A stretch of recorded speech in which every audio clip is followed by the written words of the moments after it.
27 people lost their lives attempting to cross the Channel. The death toll has been revised down after initially being higher. The government is going to give energy supplier Bulb nearly £1.7 billion after the company collapsed earlier this week. The public financing will ensure its 1.6 million customers continue to receive energy. The company was put into special administration on Wednesday, meaning it can continue to operate until a potential buyer can be found or until its customers leave. A 34-year-old man will appear in court today in connection with the death of a couple in Somerset. Colin Reeves has been charged with the murders of Jennifer and Stephen Chappell. The couple were killed at their home as their children slept upstairs on Sunday. First-time buyers face having to pay on average 5.5 times a typical annual salary to get on the property ladder. A nationwide study has found it breaks the previous record in 2007, and it's significantly higher than the historical average of a house being 3.8 times your annual salary. Figures confirm that London continues to have the highest price-to-earnings ratio. A Roman mosaic has been found in a farmer's field in Rutland. It's one of only a handful across Europe, and due to its rarity, it's now going to receive special protection. You are up to date. I'll have more on all of these stories for you at the top of the hour.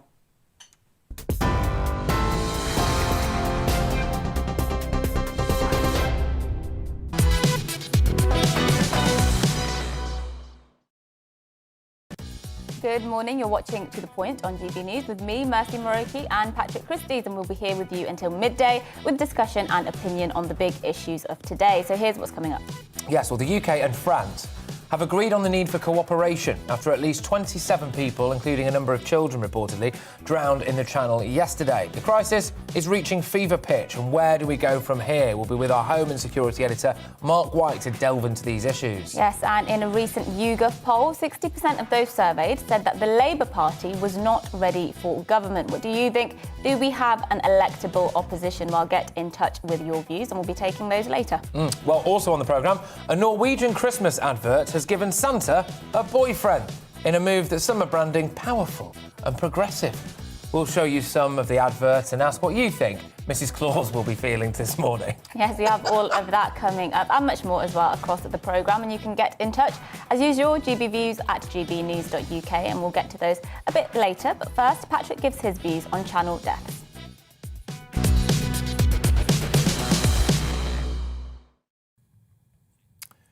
Enough is enough now. Yesterday, 27 migrants, including roughly 5 women and a few children, died in the Channel after their boat capsized. Emmanuel Macron has vowed that the Channel cannot become a cemetery. Well, it's time to do something about it then, isn't it? Yesterday, I sat in this very chair and said that this is a disaster waiting to happen. It's only a matter of time before we're fishing bodies out of the Channel, and here we are. What I find astonishing is that French authorities were able to arrest 4 suspected people smugglers within hours of this happening. They know who these people are, and these people will just be the foot soldiers for a much bigger international gang. It's been calculated that, in some cases, these gangs can make £250,000 per boat. They're the new Pablo Escobars. Old Pablo dealt in a substance that could ruin lives. These people just deal in lives. And the longer we leave it, and I suspect that we might have already left it too late, to be honest with you, the more wealthy and powerful these people become. And then they can become untouchable. That kind of money buys you political protection. It buys you influence. It buys you weapons. And I think we might already be there. Emmanuel Macron has urged Boris Johnson to stop using what's going on in the Channel for, quote, political gain. That's absolute nonsense. Boris Johnson is not gaining anything from what's happening in the Channel at all. Quite the opposite, in fact. There were pictures that came out yesterday of French police officers appearing to just stand by, metaphorical cigarette in mouth, as a boatload of people set sail. It looks to me like the final piece of the jigsaw for these people smugglers is, frankly, the French authorities. The whole thing would crumble if France stopped the boats, and clearly they're being told not to. We all know the problem, but now it's time for some solutions. Boris Johnson last night reiterated to President Macron that he's willing to put British boots on the ground in France and patrol the beaches. Macron apparently gave no answer. If no country, especially the French, appears ready and willing to crack these migrant gangs, then we should do it. We should be tracking down the ringleaders of these people smuggling gangs and flying in the SAS to deal with them, to get them slotted and cut the head off the snake. It would help to shame the international community as well. Potentially then, they'd act. Let the likes of the SAS do what they do best. Fly them in, get the job done, get them home. It would be so embarrassing for any other nation to see that Britain is taking strong action where they are not. And if that creates a diplomatic incident, well, perhaps we can make the case that they should have taken these people out for themselves. Perhaps we can make a case that would unite everyone, actually. It would unite every single humanitarian group, refugee charity, lefty lawyer, right-wing pro-strong borders, Brexiteer.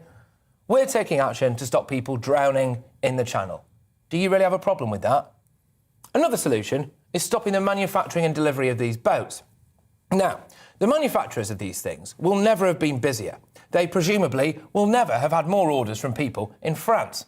It has to be possible for the international community to get stuck into these manufacturers, track all their orders, track their deliveries, and stop these boats getting into the hands of people smugglers.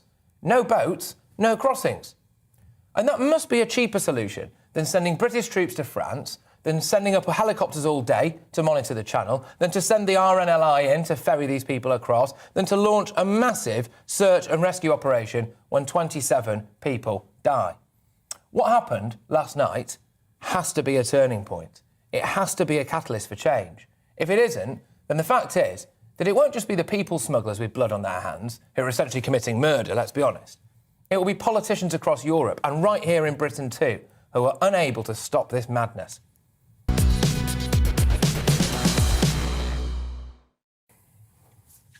Yeah, look, I mean, this has to be a moment of change. It has to be a moment of change. We can't keep seeing this happening, and it will keep happening if we don't stop these crossings. Yes, well, it's a real tragedy, and obviously at this point in the year, the waters are choppy, the weather's horrible to begin with, so even if the migrants don't drown, there's a very real chance of hypothermia if they're just sort of left there idling in the dinghies. I think, to be fair to the French, I know the French are not your favourite people or country, but they do intercept a lot of the boats. I think half, roughly, is the figure I have here. And they have started intercepting more boats since the Home Secretary. Obviously, we gave them some funding to help them with that. So, you know, they're not stopping boats at all. No. Clearly, it's a problem that they are unable to get on top of, and that's because the people who are smuggling these people across know what they're doing. They're very experienced, that they're going to find a way to get around it all, and that's why it's happening. But well, the French also waved them through yesterday, didn't they? There was pictures of that. So. Well, I wouldn't say they waved them through. I don't think this is a problem the French are actively trying to create themselves, and why would they when incidents like this happen? It needs it's a problem that needs massive cooperation, and particularly at this time when there is a real likelihood that we will see more deaths given the weather. Yeah, look, absolutely, and you know, look, there are just some facts. There were some pictures yesterday that appeared to show that French authorities were standing there and watching some of the boats go through. I think there is huge political gain for Emmanuel Macron in doing this. He's got an election coming up. I think that obviously the people of France may well feel as though they've done their fair share when it comes to the migrant crisis. They've had the Calais jungle for a very long time. I can see the case for why Emmanuel Macron may, if indeed he is, be allowing this thing to happen, or certainly not doing as much as they possibly could to stop it. But when people are dying in the Channel, that becomes a different point. And it is as much on us now as it is on the French as well. We can't allow this to happen. And there is a limit to what we can do. There is a limit. You know, if we're asking Emmanuel Macron to, you know, put boots on the ground there and he's saying no, well, then we can't do that. If we're asking him to relentlessly go into French waters and tow them back and he says no, well, we can't do that. And I do have to wonder, well, what happens then? Is it time for us to get the SAS involved and try and just take out these people smuggling gangs as quickly as we possibly can? And or, as well, the people who are manufacturing these boats? Well, we'll be speaking about this a bit more after the break, and we'll be talking to a Conservative MP as well about what the government needs to do to get the Channel crisis under control. So stay with us for that.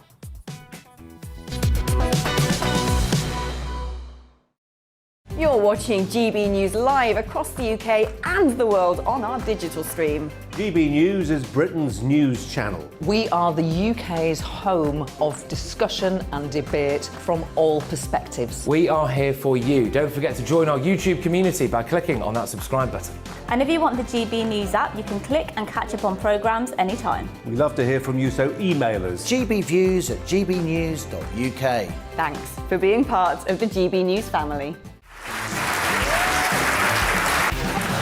My name is Andrew Doyle, Join me every Sunday evening at 7 p.m. for Free Speech Nation.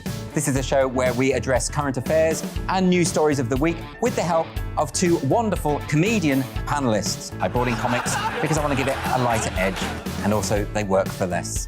See you there.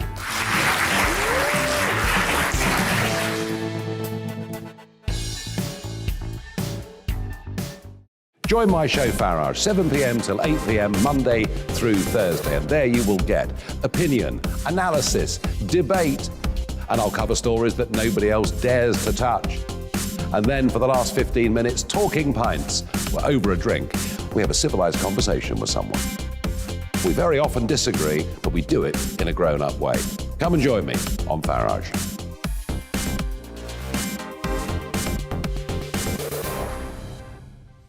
I'm Colin Brazier. I've reported from more than 70 countries around the world, covered wars from Afghanistan to Iraq, from Lebanon to the Balkans. I'm trying to bring that experience, that feel for events, to the studio. And something else, I'm ready to give an opinion. Today's stories with a spark. Brazier from 8 p.m. weekdays on GB News.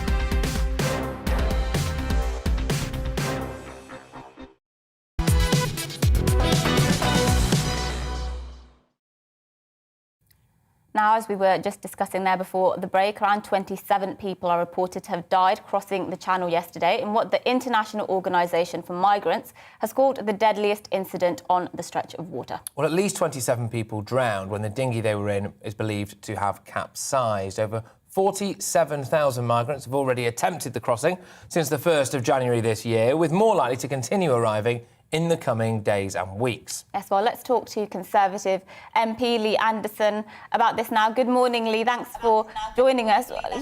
Let me first just get your reaction about what's happened, because obviously we have been discussing the Channel crisis for a long time now, but this incident that took place yesterday has sort of changed the context and perhaps the urgency. So just give me your initial reaction to this. When we heard this breaking news last night, I actually felt sick, and I was sat with a few colleagues, a few Conservative MPs in Westminster, and the look of shock, disbelief, and just anger, really angry that, no country comes out of this good at all. We've got a massive responsibility, a massive role to play, as have France, and like I say, Mercy, we felt absolutely sick and a little bit responsible too. This needs to stop. We need to come to some sort of agreement with France. There's women and children on these boats. It's so sad. It's an awful time. And my fear is that this is not the last. It will happen again and again until we get a grip of this situation.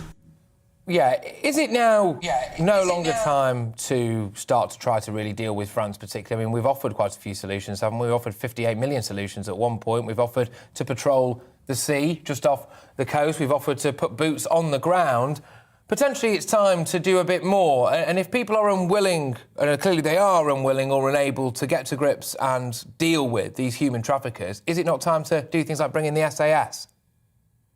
Well, I don't see what France's problem is with this, Patrick, because I know Macron's saying that we're making political gain. That is absolute nonsense. Rubbish. Let me tell you, my inbox and the inbox of my colleagues here in Westminster is absolutely chocker every single day with people complaining about this. And as you can imagine, this morning, my inbox again, talking about the people that sadly lost their lives last night. Yet this morning, we know that 2 more boats have arrived. And, I think France have got a massive part to play in this. I would like to personally see that every time somebody arrives on these shores, send them back to France. Let's have a sensible returns policy. That way, the human traffickers, the people that's coming over on boats would soon get the message. They would not only stop coming to this country, then the pull factor, the draw to France would stop as well. So, it would be a win for this country, to be a win for France. And it also, more importantly, would be a big win for genuine asylum seekers stuck in these camps all around the world, because we're letting those people down as well. Well, isn't that the problem when we come up with solutions like that? Because we know that will not be palatable to the French at all. They will not allow us to do that. And isn't the reason we're here in this position the fact that all the solutions we come up with, they're not actually, we can't implement them in practice. So we do need to perhaps start looking at a new range of solutions rather than the ones we keep coming up with. Yeah. Well, I see there was a quote last night about the channel not becoming a cemetery. Well, I'm sorry, it already is a cemetery, and that cemetery is going to get bigger month by month if we don't nip this in the bud. Now, we've got the new Borders Bill coming through, but that's not going to get royal assent until early next year. We were speaking in the Chamber just the other day about offshore processing. This is all about removing the draw. There is a massive draw because the people traffickers know, and this is a massive industry now, a massive industry. They know once the people on the boats get to this country, it's nigh on impossible to be deported to the country of origin. They will claim and claim and claim. So we're doing work here. We're talking about reforming the Human Rights Act. We've got the new Borders Bill, as I say. But, you know, the onus really now is on us and France to get our act together, stop falling out, stop bickering, and save lives. You can see the scenes now, children on these boats, little children. It makes me feel sick. Yeah, it absolutely does. Now, no boats, no crossings, Lee. No boats, no crossings. And I find it astonishing that the entire might of Europe's, including our own, apparently, intelligence services, police forces, etc., are unable to stop the supply of some inflatable dinghies. Why is that? It's unbelievable. It's, you know, in this day and age, you know, with all the technology we've got, you know, I know people might say that if we stop selling them in shops, which I think they have done in France, in the sports shops, then people can buy them online. I'm sorry, you know, but, you know, if you buy something dodgy online, normally the police are knocking on your door within 24 hours, aren't they, in this country at least? I'm sure we've got the technology now that when a boat or a dinghy is ordered, they know exactly where that's going. And like you said earlier, Patrick, let's cut the head off the snake. You know, we know... It's funny that 4 people was arrested within hours of this happening. Absolutely. Absolutely. It's unbelievable that, you know, it's like... And then we see the French allegedly waving people on. These policemen in France, or soldiers, or whoever they are, border force in France, if they're looking on and seeing children getting on the boats, then they need to have a long, hard look at themselves. And I like I say, I feel sick. I feel absolutely mortified by the situation. We need to get a grip of it. Yeah, just very, very quickly, sorry, we're being a bit squeezed for time here. What's the mood like on the back benches over this? Because is Boris Johnson about to cop it from people sitting behind him in the Commons now? Well, we met with the boss yesterday, as that's been widely reported. That was leaked pretty much straight away. He gets it. He tells us that nothing is off the table. It's, you know, especially, you know, the Red Wall MPs like myself, we're getting more stick about this than some of our other colleagues in the south of the country, because we, you know, a lot of us was elected on a promise of getting Brexit done and sorting out immigration. Well, actually, illegal immigration appears to have got worse. You know, we made a promise to the public. I made a promise, and we're going to keep banging that drum until we get it sorted. Very much. MP Lee Anderson there, giving his views on obviously the tragic, desperately awful situation that took place in the Channel yesterday. Thank you very much, Lee. Yes, thank you. And we're just going to go to some of your views as well before we take a short break. I'm sure many of you have quite a lot of strong views about what's been happening on the Channel. Yeah, well, Chris has been in touch. He wants to anchor a ferry or a naval ship in the Channel and process people on that ship. That's been mooted before, hasn't it? It doesn't seem like that's been a goer, as it were. So as well, people are now... Michael's calling for us to stop buying French goods. And some way of trying to hit back at the French, if he believes, as it sounds like he certainly does, that they are not doing all they could to stop people coming over here. And Gary's been in touch to say this is enough now. We can't keep watching people die. And I think we can all echo that, can't we, Gary? Yes, indeed. Well, keep your thoughts coming into us on our email, gbviews@gbnews.uk. We'll get to more of those after the break. And we'll also be talking about a lot more. So here's the weather first. It's time to remind ourselves there's always another winter. Canary Islands sponsors the weather. Good morning. Fine and sunny, if somewhat cold today, but from tomorrow onwards the weather's going to get very lively, starting with some very strong winds on Friday across northern Britain, and all parts of the UK likely to be very blustery on Saturday. That's going to come from this area of low pressure that is developing at the moment between Iceland and Greenland. Back to the UK, though, for today. We've had this cold front crossing the UK, introducing clearer skies. So plenty of sunshine around through the morning, but it is pretty cold out there, accentuated by the wind, which is blowing in a few showers across eastern England, rain showers here, and maybe Pembrokeshire and Cornwall too. Snow showers, though, over northern Scotland. mostly over the hills. At low levels, a mixture of rain and hail. The wind's steadily easing through the day, but nevertheless, it's going to feel cold out there. 5, 6, 7, maybe 8 degrees, but add on that wind, and it really does feel pretty cold this morning. It'll turn cold quickly this evening as well, with the frost forming fairly sharply. But look at this. Here comes that low pressure system we saw earlier. A bit of snow on the hills, but mostly rain overnight across northern Britain. And then the winds start to strengthen yet again as this rain pushes southwards across England and Wales during Friday. And then the colder air really hits northern Scotland, so the rain showers turning back to snow, down to relatively low levels through Friday, and the winds start to strengthen later in the day. Showers across much of the country then during Friday. As I said, at this stage, certainly across the south, they will be of rain, but snow showers in northern Scotland. Temperatures back up a touch, but feeling colder. This low pressure system then heading through the North Sea, bringing those very strong winds on Friday across the north, but more widely across the country on Saturday. So we have Met Office yellow warnings in place. Gusts of 50, 60 miles an hour, maybe 70, possibly around some exposed coast, 80 miles an hour. Could cause some disruption. So keep up to date with the forecast. The warnings are on the Met Office website. Canary Islands sponsors the weather.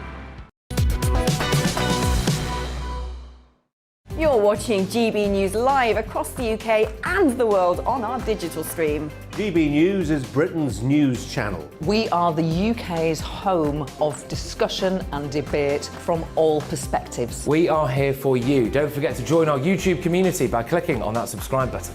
And if you want the GB News app, you can click and catch up on programmes anytime. We love to hear from you, so email us. gbviews@gbnews.uk. Thanks for being part of the GB News family. My name is Andrew Doyle. Join me every Sunday evening at 7 p.m. for Free Speech Nation. This is a show where we address current affairs and news stories of the week with the help of two wonderful comedian panellists. I brought in comics because I want to give it a lighter edge, and also they work for less. See you there.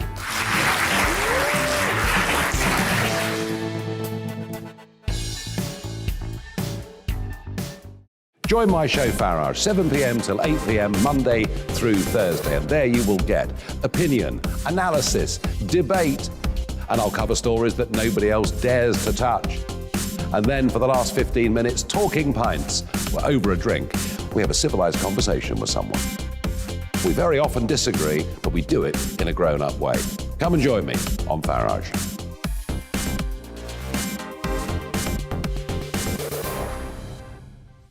I'm Colin Brazier. I've reported from more than 70 countries around the world, covered wars from Afghanistan to Iraq, from Lebanon to the Balkans. I'm trying to bring that experience, that feel for events, to the studio. And something else. I'm ready to give an opinion. Today's stories with a spark. Brazier from 8 p.m. weekdays on GB News.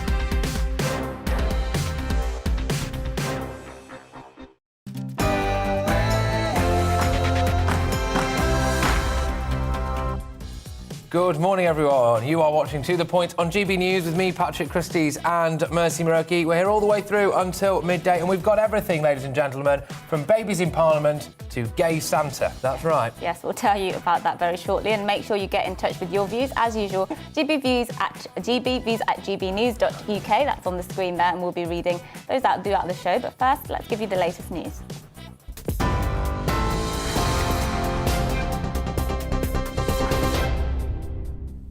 Good morning, I'm Rosie Wright. Let's get you up to date at 10 o'clock. The Prime Minister is calling for joint police patrols in the Channel with France to try to stop migrant crossings after a boat capsized with the loss of dozens of lives. Last night, Boris Johnson spoke to French President Emmanuel Macron after a joint rescue operation had been launched. 27 people lost their lives attempting to cross the Channel. The death toll has been revised down after initially being higher. It is the worst incident of its kind in the Channel since the current migrant crisis began. Following a Cobra meeting, Mr Johnson said the people traffickers were getting away with murder.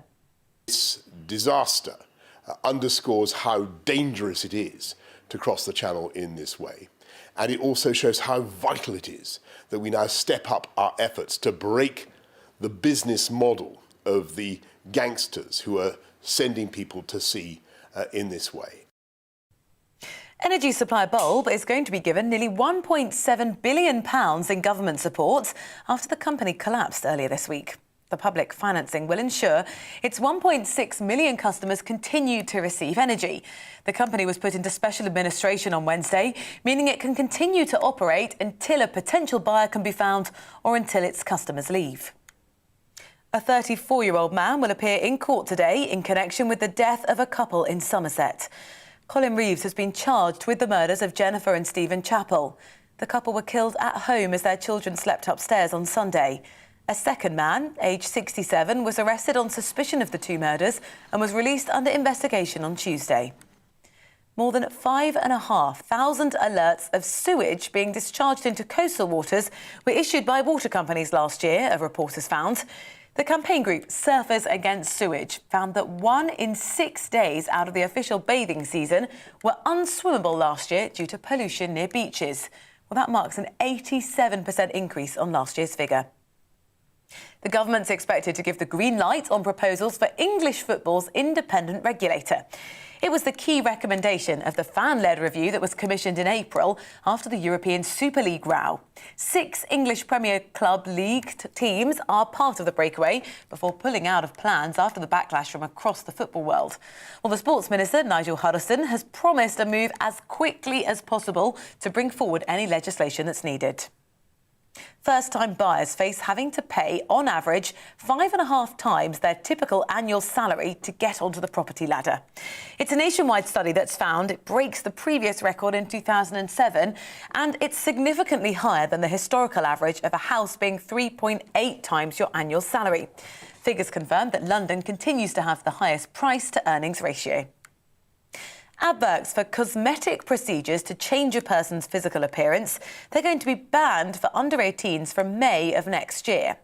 Companies will no longer be able to advertise procedures like breast augmentation and nose reshaping during television programmes that are likely to appeal to under 18s. The Committee of Advertising Practice says young people are vulnerable to body image pressures and that negative perceptions could have an impact on their mental health. A Roman mosaic has been found in a farmer's field in Rutland. The artwork depicts the famous Battle of the Trojan War and dates back to the 3rd or 4th century AD. It's one of only a handful of such mosaics across Europe, and because of its rarity, it's now going to receive special protection. You are right up to date here on GB News. I'll have the latest headlines for you in half an hour. For now, though, back to the point.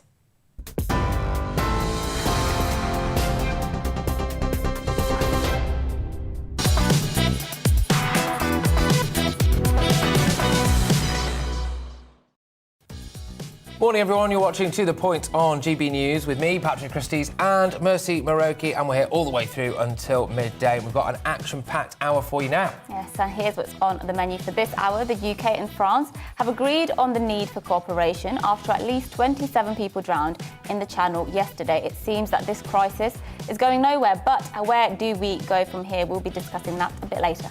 Children as young as 11 are learning about sex and pornography, according to sexual health experts. How big a porn problem do we really have? We'll be discussing that in The Controversy. Yes, and the Girl Guides have launched an investigation into a trans 58-year-old commissioner after messages and images of him dressed as a dominatrix were uncovered. We'll give you the details on that a bit later. Yes, indeed. Also on the programme, a Norwegian Christmas advert has given Santa a boyfriend in a move that some are branding powerful and progressive, but can we all just spare a thought for Mrs. Claus, please, for goodness sake? I mean, anyway, but there we go. We'll show you some of the adverts and ask as well what you really think about all of this. Yes, that's all coming up and much more across the programme. And remember, you can always get in touch about anything we're speaking about on our email there on the screen, gbviews@gbnews.uk. Yes, but first, Mercy gives her views on race hate crimes.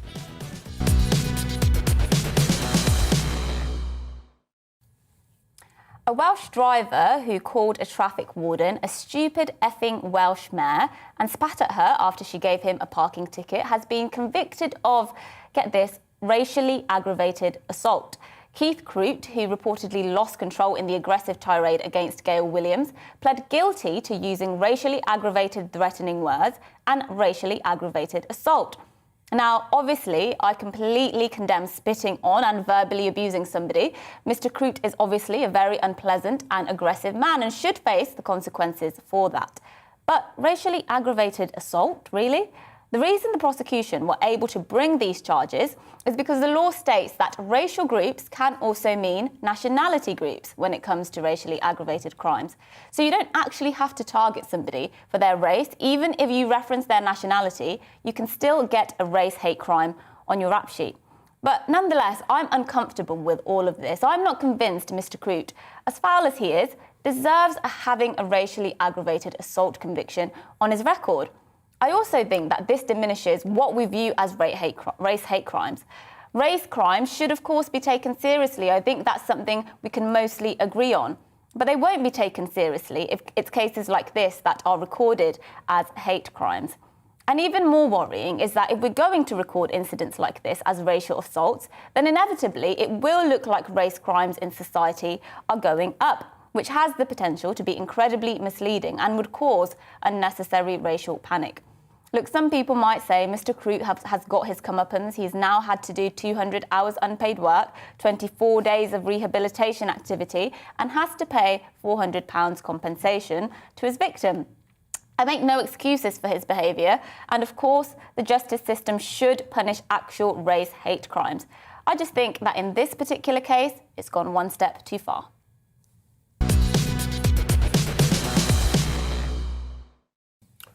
Yeah, it does seem like maybe it has gone a bit too far. And I think as well, you know, what does this really have the potential to do? You know, international football games, you know, if we're playing Scotland and some of the Scottish fans start shouting at us and then we start shouting back, you just go to Wembley with a big net and hoover everyone up and take them to court. Yeah, so when I first read about this incident, I thought, hang on, so there's been a white Welsh man who has called a white Welsh woman a Welsh mare, and then he's been convicted of an actual racial hate. It just didn't make sense whatsoever.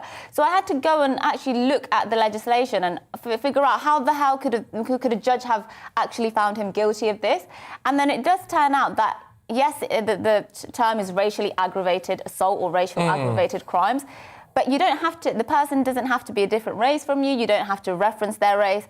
If they're from a particular, you just have to reference their nationality. Right. And then that counts as a race hate crime, that is also very, very misleading, isn't it? So, well, massively so. But I thought you made a good point there about the fact that now this will inflate race crime figures. And that has got huge potential because that's what, you know, the people cling on to, don't they? Look, race hate crimes are going up. Britain's more divided than ever. It's the rise of the far right. It's just, I mean, this guy's obviously, you know, can't condemn what he's done, all right? What he said is offensive. Is it a race hate crime? Yeah, that's my point. He's obviously not a pleasant person.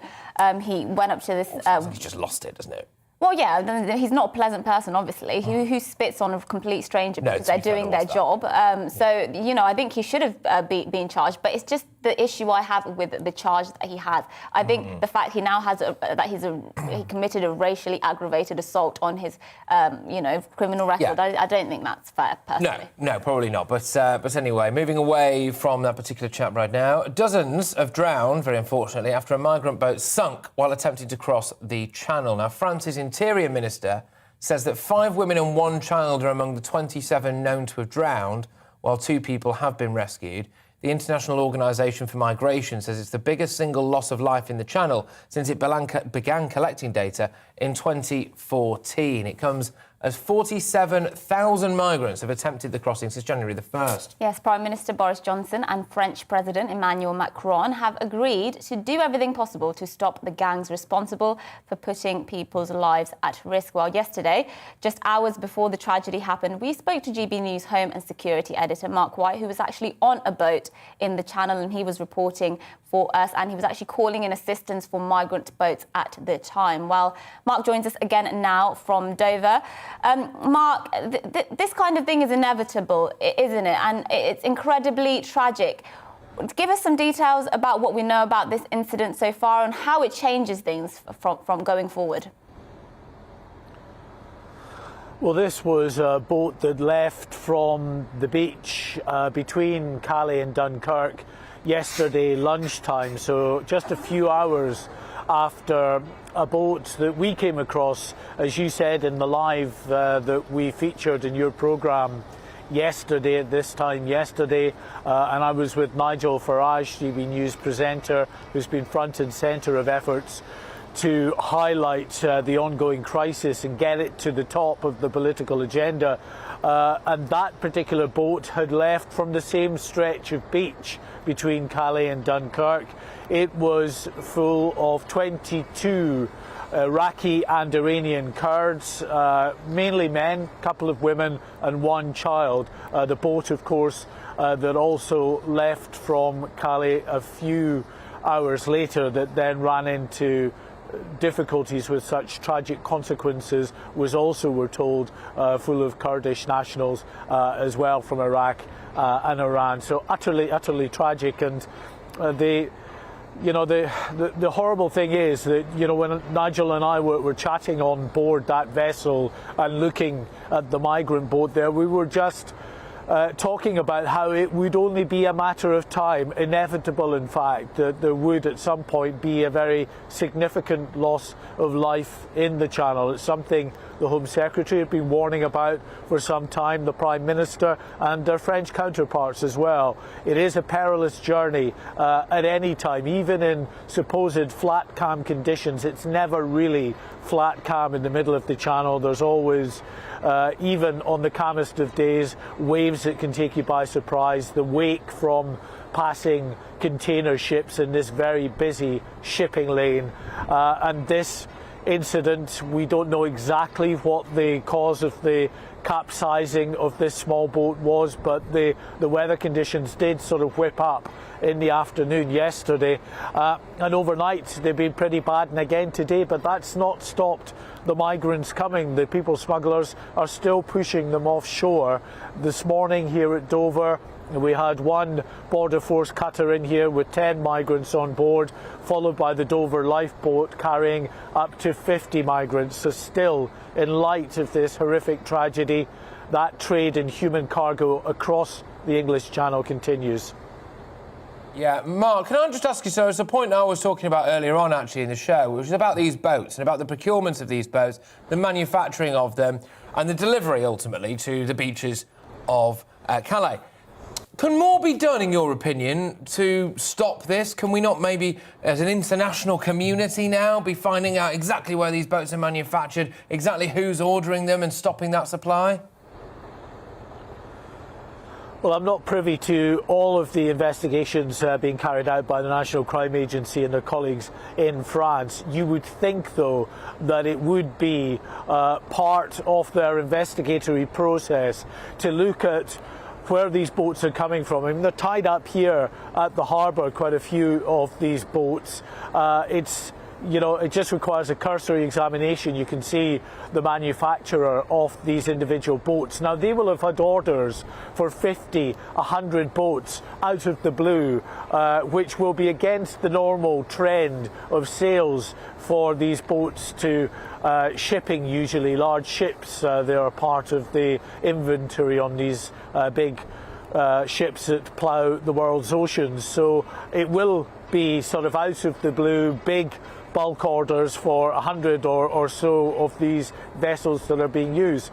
Now, you would have thought that even if they are being ordered through third parties, that investigators, part of National Crime Agency here in the UK and their counterparts in France, would be able to try to trace that back through the people smugglers. As I say, we're not exactly privy to everything they're doing.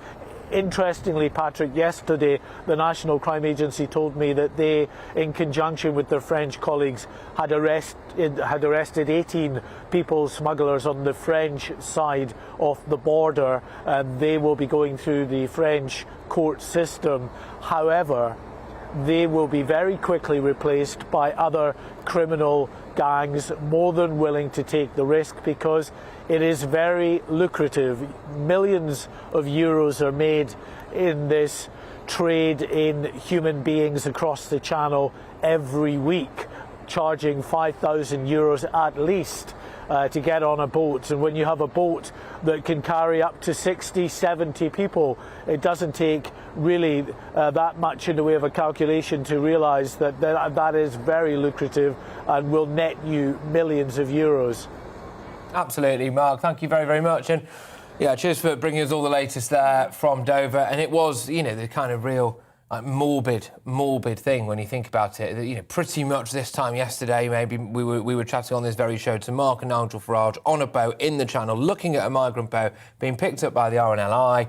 There was a helicopter circling above as well. We were then saying, look, this is a matter of time. It's a matter of time. And then, of course, I think pretty much by the time I got home yesterday evening, it emerged that, unfortunately, our worst fears have been confirmed, hadn't it? And it looks as though 27 migrants have died in the Channel, basically, and that's the latest as far as we know it. Anyway, but lots of you getting in touch about this particular issue, especially in the inbox, gbviews@gbnews.uk. Lots of very, very strong emotions going on here. We must factor in that these people have signed up to a people smuggler long before they reach Calais. Even if they feel they would like to stay in France, maybe they have a huge debt to pay off, and that they will be completing their contract with the Peter smugglers. That's from Peter. It's an interesting point, that, Peter. Yeah, I mean, you know, once you potentially owe people smugglers money, then you're bang in trouble, aren't you, I would imagine. Yeah, basically someone here saying, this is Irvine, say, Boris is calling for a joint French and British patrols in the Channel, but that's never going to happen, he said. Yeah. And I think that's fair. Yeah, I think it's what they've said, that they've just come together and said we're going to cooperate. It just seems... It doesn't mean anything, really. They are already cooperating to a large extent, and they should be cooperating. So I don't understand sort of what change... Yeah. What changes actually come of this. But I suppose, you know, let's see what happens, I suppose, over the next few days, over the next few weeks, and see that they will ramp up the cooperation. Yeah, and people have been getting in touch as well, especially in red wall seats. And this is going to be fascinating now, because one of the reasons, I suspect anyway, one of probably a handful of distinct reasons why a lot of people in, especially the north of England, the red wall seats, voted Tory, turned Tory, went blue, was because they thought that maybe Boris Johnson would be tough on immigration. I think especially they thought they may well be tough when it comes to the Channel, and actually they've seen the opposite of that. And I do wonder how long it's going to be now before some of those MPs, if they haven't already, maybe they do send in letters of no confidence to Boris Johnson, or they certainly feel very ready and willing to stand up against him in Parliament, because ultimately it's their jobs on the line, isn't it, if Boris doesn't get a grip of this? Yes, indeed, and get in touch with more of your views, GBviews, at gbnews.uk, and we'll get to those very shortly. But after the break, are the Labour Party electable? We'll be asking that question, and we'll be going head-to-head with Tory MP Andrew Bridgen. Guess what side he'll be on, and former Labour MP Stephen Pound. But first, the weather. It's time to remind ourselves there's always another winter. Canary Islands sponsors the weather. Good morning. Fine and sunny, if somewhat cold today, but from tomorrow onwards the weather's going to get very lively, starting with some very strong winds on Friday across northern Britain, and all parts of the UK likely to be very blustery on Saturday. That's going to come from this area of low pressure that is developing at the moment between Iceland and Greenland. Back to the UK, though, for today. We've had this cold front crossing the UK, introducing clearer skies, so plenty of sunshine around through the morning, but it is pretty cold out there, accentuated by the wind, which is blowing in a few showers across eastern England, rain showers here, and maybe Pembrokeshire and Cornwall too. Snow showers, though, over northern Scotland, mostly over the hills. At low levels, a mixture of rain and hail. The wind's steadily easing through the day, but nevertheless, it's going to feel cold out there. 5, 6, 7, maybe 8 degrees, but add on that wind, and it really does feel pretty cold this morning. It'll turn cold quickly this evening as well, with the frost forming fairly sharply. But look at this. Here comes that low pressure system we saw earlier. A bit of snow on the hills, but mostly rain overnight across northern Britain. And then the winds start to strengthen yet again as this rain pushes southwards across England and Wales during Friday. And then the colder air really hits northern Scotland, so the rain showers turning back to snow, down to relatively low levels through Friday, and the winds start to strengthen later in the day. Showers across much of the country then during Friday. As I said, at this stage, certainly across the south, they will be of rain, but snow showers in northern Scotland. Temperatures back up a touch, but feeling colder. This low pressure system then heading through the North Sea, bringing those very strong winds on Friday across the north, but more widely across the country on Saturday. So we have Met Office yellow warnings in place. Gusts of 50, 60 miles an hour, maybe 70, possibly around some exposed coast, 80 miles an hour. Could cause some disruption. So keep up to date with the forecast. The warnings are on the Met Office website. Canary Islands sponsors the weather. You're watching GB News live across the UK and the world on our digital stream. GB News is Britain's news channel. We are the UK's home of discussion and debate from all perspectives. We are here for you. Don't forget to join our YouTube community by clicking on that subscribe button. And if you want the GB News app, you can click and catch up on programmes anytime. We love to hear from you, so email us. gbviews@gbnews.uk. Thanks for being part of the GB News family. My name is Andrew Doyle. Join me every Sunday evening at 7 p.m. for Free Speech Nation. This is a show where we address current affairs and news stories of the week with the help of two wonderful comedian panellists. I brought in comics because I want to give it a lighter edge, and also they work for less. See you there.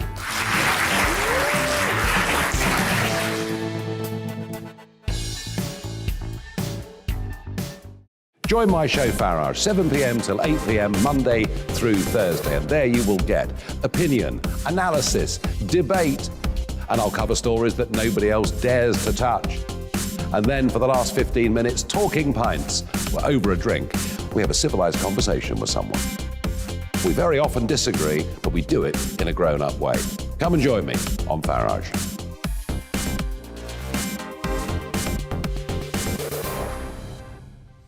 I'm Colin Brazier.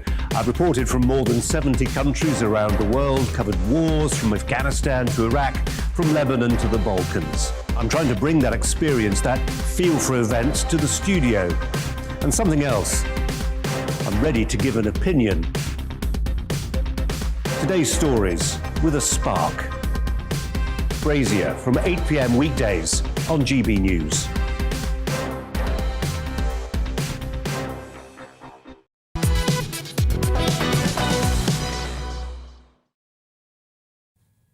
Good morning, everyone. Now, Dominic Raab, the Deputy Prime Minister, insists that the Prime Minister is on great form amid reports that several Tory MPs have submitted letters of no confidence against the Prime Minister, while the number to trigger an internal leadership vote hasn't been met. But it does beg the question, is this the Labour Party's chance to take ground from the Conservatives? And, if given the chance, is the Labour Party currently electable? Well, going head-to-head on this today, in the yes corner is Stephen Pound, former Labour MP for Ealing North. And in the no corner, we've got Andrew Bridgen, Tory MP for North West Leicestershire. Will he turn pounds into pence? Will Pound build a bridge into nowhere? Let's find out, ladies and gentlemen. I'm going to start with you, Andrew Bridgen. You get 60 seconds, as always, to state your case uninterrupted. Now, is the Labour Party electable? Talk to me. No, and we shouldn't forget that the current leader of the Labour Party, Sir Keir Starmer, campaigned within Jeremy Corbyn's shadow cabinet to get him into number 10. So he can't distance himself from those hard left policies. The parliamentary party and its Labour and its membership are dominated still by the hard left. What we're seeing from this very weak Labour opposition, they're letting the country down. They're not holding the government to account. They're not offering solutions. They're only offering a commentary. They don't really believe in Brexit, and they'd sign us back into European institutions, creating a Brexit in name only. They would have kept us in the European vaccine system, which have delayed the rollout. They voted for harder and longer lockdowns every time. If it was up to the Labour Party, we'd still be in a lockdown now. And their ultra-progressive woke agenda is an anathema to most of my constituents, and my constituents of Middle England. And Stephen will be disappointed if I didn't mention that he's still the party of Keith Vaz. There's rules, Andrew. Good, right, OK. Stephen, your 60 seconds starts now. Is Labour electable? Absolutely, 100%. It's very salutary that Andrew Bridgen, who's a cunning bit of operator there, he's raked up all this nonsense about, we would somehow turn the clock back on Brexit. We've accepted it. I'm a democratic Remainer. I lost. The Labour Party lost. We know that we're in Europe. So forget that park that one. The key thing is the fact that you're even talking about MPs writing letters to the 1922 committee. You're even talking about the fact that Keir Starmer had a storming PMQs on Wednesday. He absolutely had Boris on the ropes. But the key thing is politics in the 21st century, sadly, is about personalities. In 2019, the leader of the Labour Party was hammered for his personality. The Labour Party wasn't hammered for its policies, many of which are excellent. What happened with Boris is, as I discovered in Cheshire and Amersham and lots of other places, the Tory party is not in love with Boris Johnson. They're in love with a winner. And the minute that the gilt comes off the gingerbread, the minute that the wheels come off the car, to use his own metaphor. That's it. Oh, he's timed it himself. Oh, fantastic stuff. Oh, I love it. Oh, well done. You know I wasn't lying to you. People want sobriety, they want sensible, they want somebody... No, they want stop. Drama, they want the Labour Party. Andrew, let me ask you this. Obviously, you think the Labour Party isn't electable, but what about the polls? The polls show the gap has been closing. For months and months, the Conservative Party had nothing to worry about because the gap was so big, but Labour are starting to now close that gap. So clearly, many more people are thinking they are electable. Well, polls are polls, but the only polls that really matter at election time. We had elections locally in North West Leicestershire earlier this year, 8 county divisions. We took all of those. We had 2 district council by-elections on the same day. We took both of those, and we got rid of the Labour Police and Crime Commissioner in those elections. So when the people actually go out and vote, it's certainly in my seat, they're overwhelmingly voting Conservative. Stephen is correct, though. The old adage is true. Oppositions don't necessarily win elections.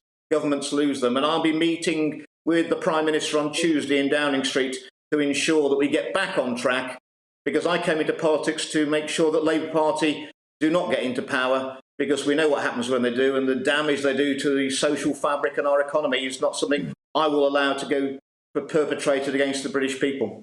OK, Stephen, you did make a good point. I came into politics.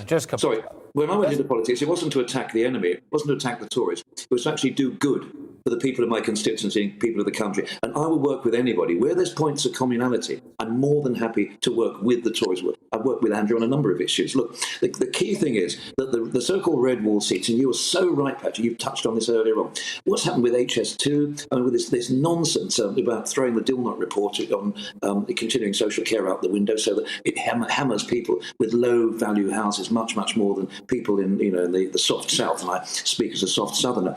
The guilt has really coming off there, and people are actually in the red wall seats are saying, well, hang on a second, we voted to get Brexit done, it's been done. We voted for a character, we voted for a personality. What we didn't vote for was an incoherent, incontinent clown. Yes. Okay, fine, but Stephen, the question is...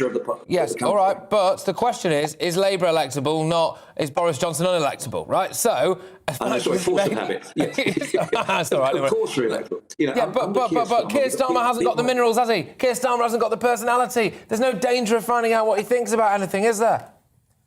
You can't take personality to the bank and cash it in. Personality, don't forget, Clement Attlee had no personality compared with Winston Churchill, for heaven's sake. But there comes a time when things are serious. When you actually, the fact that, Joe Biden, who's, personally not the most charismatic human being on earth, he beat one of the most flamboyant characters ever in Donald Trump, shows that sometimes people actually turn away from the flamboyant. They turn away from the chaotic. They turn away from the wah-wah-wah and actually want someone who can do a quiet, sober, sensible, serious job. Yeah, let me put that to Andrew. Let me put that to Andrew, actually, because isn't that what we might see, Andrew, happen? We've had, by the time it's the next general election, we would have had years of Boris Johnson. The country will still be in quite a state. We'll need a serious politician to sort out the country and not a clown that some people might call Boris Johnson. So they might see what happened in America and vote for a sensible Prime Minister. Well, I think you need, in a cabinet, you need all sorts of characters and all sorts of abilities. We're getting hammered at the moment, obviously, about the migrant crisis and coming across the channel.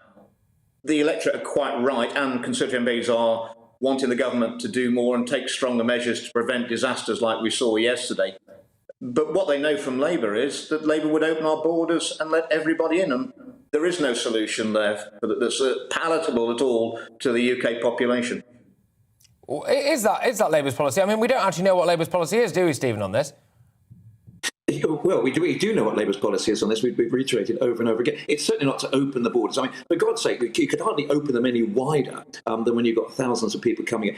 I have to say, from a personal point of view, ID cards have to be brought in. We have to have some way of knowing who's in this country. And we also have to have a humanity when we're dealing with people who are fleeing horrors. Because don't forget, it's not the pull of what the so-called nirvana, the streets paved with gold in northwest Leicestershire. It's actually the push.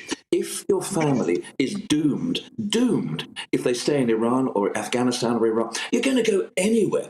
What we need to do is be working with our European colleagues, not turning our back on them, not attacking the French, not coming up with these ridiculous sort of Napoleonic tropes about frogs and frog eaters and all that business. What we need to do is working with the French in a principle of cooperation, and we actually need to declare a European state of emergency, because there are thousands, hundreds of thousands of people on the Belarusian border, the people coming through Greece. We are in a crisis situation, and calling the French snail eaters and frogs ain't going to help anybody. No, OK. Just look, one word answer. Andrew, is the Labour Party now more electable than it was the day after the last general election? Oh, yeah. Well, Stephen? Marginally, but nowhere near. Yeah. OK. All right, we love to see it, both of you. You two need to be like our regular head-to-head pair. I love the kind of frenemy nature of that. Andrew Bridgen, Tory MP, and Stephen Pound, of course, former Labour MP, going head-to-head on whether or not Labour are electable. Yes, no surprises there, I don't think. But coming up after the break, a transgender Girl Guide commissioner is being investigated after photographs emerged on social media of him, who identifies as a woman, dressed as a dominatrix and posing with guns. Well, we'll discuss this story with a sex rights advocate after the news update with Rosie Wright.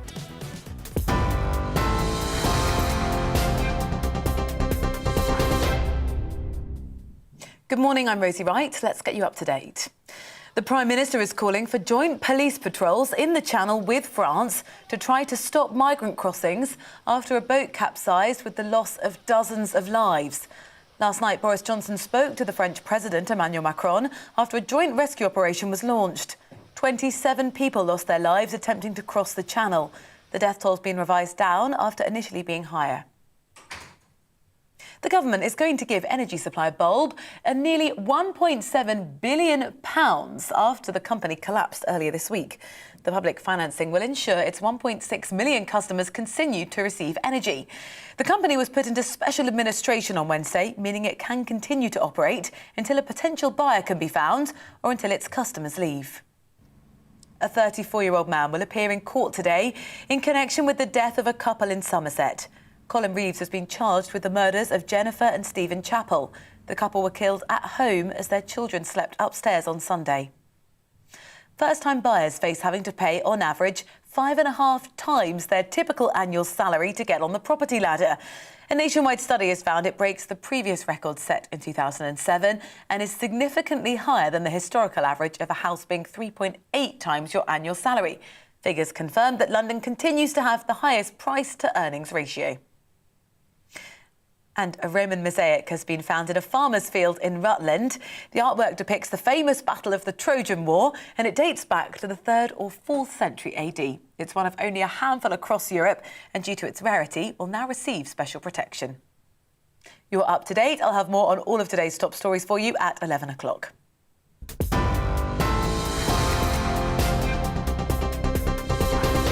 You're watching GB News live across the UK and the world on our digital stream. GB News is Britain's news channel. We are the UK's home of discussion and debate from all perspectives. We are here for you. Don't forget to join our YouTube community by clicking on that subscribe button.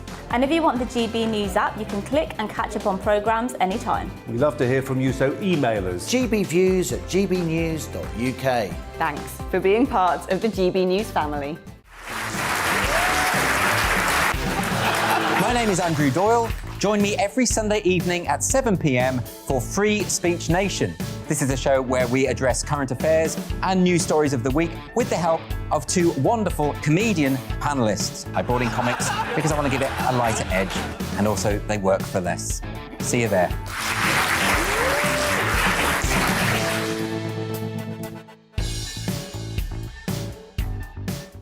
Join my show Farage, 7 p.m. till 8 p.m. Monday through Thursday. And there you will get opinion, analysis, debate, and I'll cover stories that nobody else dares to touch. And then for the last 15 minutes, talking pints. We're over a drink. We have a civilised conversation with someone. We very often disagree, but we do it in a grown-up way. Come and join me on Farage.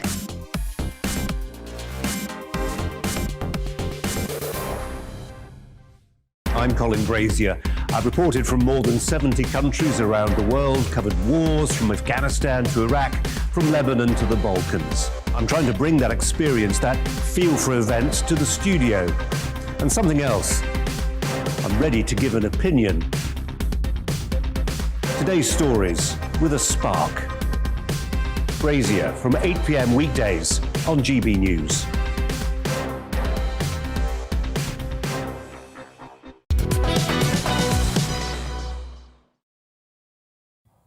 Good morning, everyone. This will wake you up. The Girl Guides have launched an investigation into trans man Monica Sully, 58, who dressed up as a dominatrix, offering to punish people and posed with an assault rifle. Photos uncovered on social media show Monica Sully, who is biologically a man but identifies as a woman, dressed in a black bondage-style dress with high heels, gripping a whip with the caption, "Now behave yourselves, or mistress will have to punish you." #mistress. We've got the photo, have we? We do. We'll bring that up in a second. But feminist campaigners have raised concerns about biological males holding leadership roles in the Girl Guides, and I believe we can just show you the picture now. So that's the what am I doing here, eh? Trans woman, so biological man who identifies as woman. Her name, I suppose I have to use that pronoun, Monica Sully, which he's got this role. In a way, I feel like I'm already being punished. Guides. Yeah, so he/she posted this and obviously dressed in bondage style there. And the tag, so the caption on the photo again was, "Now behave yourselves or mistress will have to punish you," #mistress. And now I feel like somebody's going to clip that and put it on. Well, I know you just said that out loud. But so the question we're asking is this appropriate? I mean, why should this person have been allowed to do this? And is this something we should be concerned about? Well, Kelly J. Keane is the founder of Standing for Women, which is a UK women's rights campaign group, and has been campaigning for the protection of women's rights for several years. And she joins us now. Nice to see you again. I would definitely be wholeheartedly and completely opposed to this. I have a young daughter. If this happened, if she was in the Girl Guides and this happened, I would take her out the next day. What do you make of it? Well, this chap is a bus driver. He's been a scout leader for about 20 years, so I understand. And according to him, the guides practically begged him to join.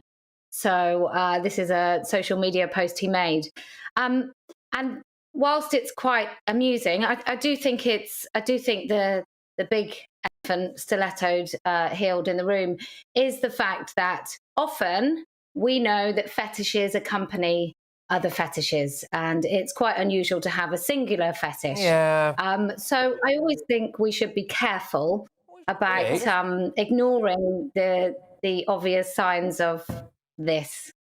We should be, but I mean, let's be honest, like, there's plenty of straight people who are into some pretty funky stuff as well, right? I mean, if someone's got a fetish or whatever, that doesn't just mean that they're necessarily a bad person or that they necessarily pose a risk to children. Like I said, there's a lot of straight people who've got fetishes as well, Yeah, and I'm sure many people do, and thankfully most people keep them private, and certainly people with any role looking after children.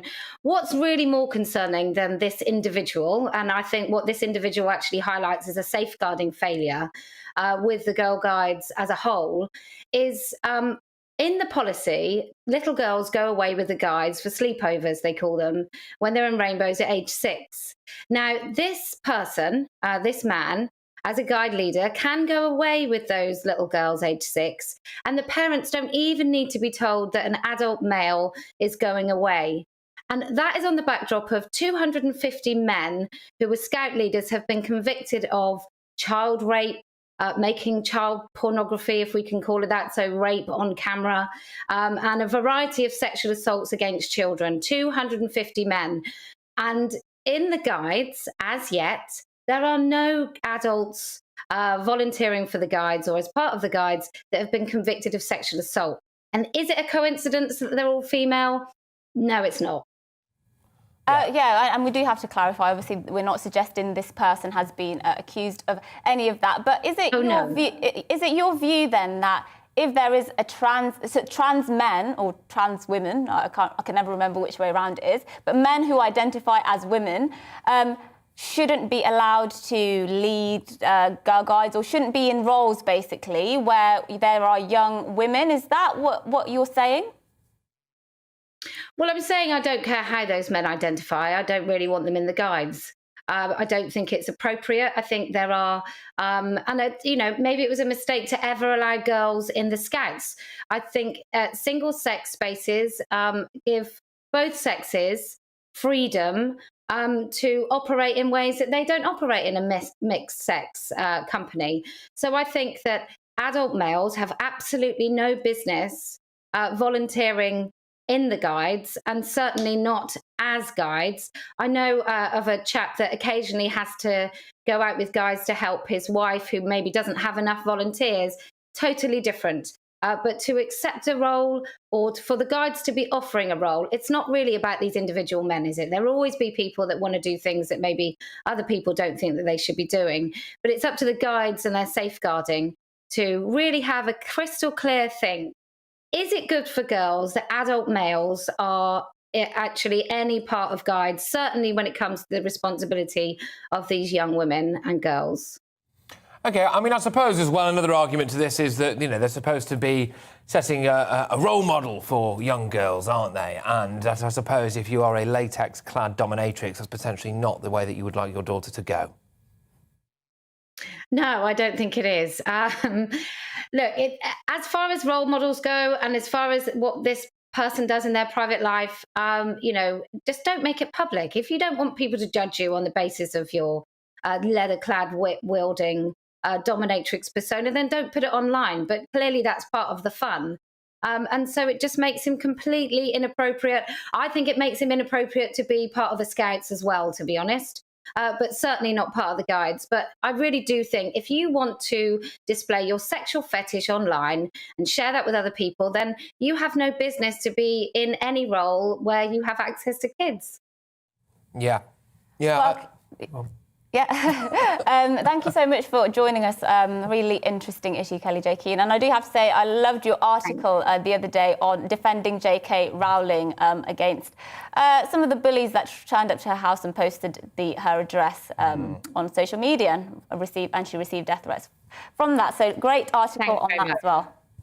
Thank you for joining us, Kelly J. Keane, founder of Standing for Women, a UK women's rights campaign group which has been campaigning for women's rights for several years. Yes, well, should we just delve briefly into the terrifying world of my inbox? Yes. GB Views at gbnews.uk, and it's hard to know where to start today. We had a big head-to-head, a bumper head-to-head, Andrew Bridge and Stephen Pound. Fantastic stuff. On whether or not Labour is electable, Stephen just said that we should use Joe Biden as a sober and sensible example. I think he completely lost the argument at that point. That was from Ian, and I'm inclined to agree, Ian. The Labour Party are unelectable. The acceptable face of Labour walked away when Blair, then inevitably Brown, walked, basically obviously saying that they've become unelectable since then. And that's from Rick, who says he's an ex-Labour voter as well. And lots of reaction to what's taking place in the Channel. It's people very much angry about what's going on there and calling, in the case of Barry anyway, for the French to do more to stop the boats coming across. Yeah, no, I think it'd be interesting to hear from somebody who was a Labour voter before, voted Conservative in the 2019 general election, and now perhaps thinks actually that was a mistake. And I think the Labour Party is more electable now than the Conservative Party. So if you've kind of changed your mind and you were one of those new Conservative voters, to let us know as well and tell us what has changed your mind. And sticking with Parliament, the Commons Speaker has requested a review into whether MPs can take their young babies into the chamber. The move comes after Labour's Stella Creasy was told she couldn't take her 3-month-old son into the Commons.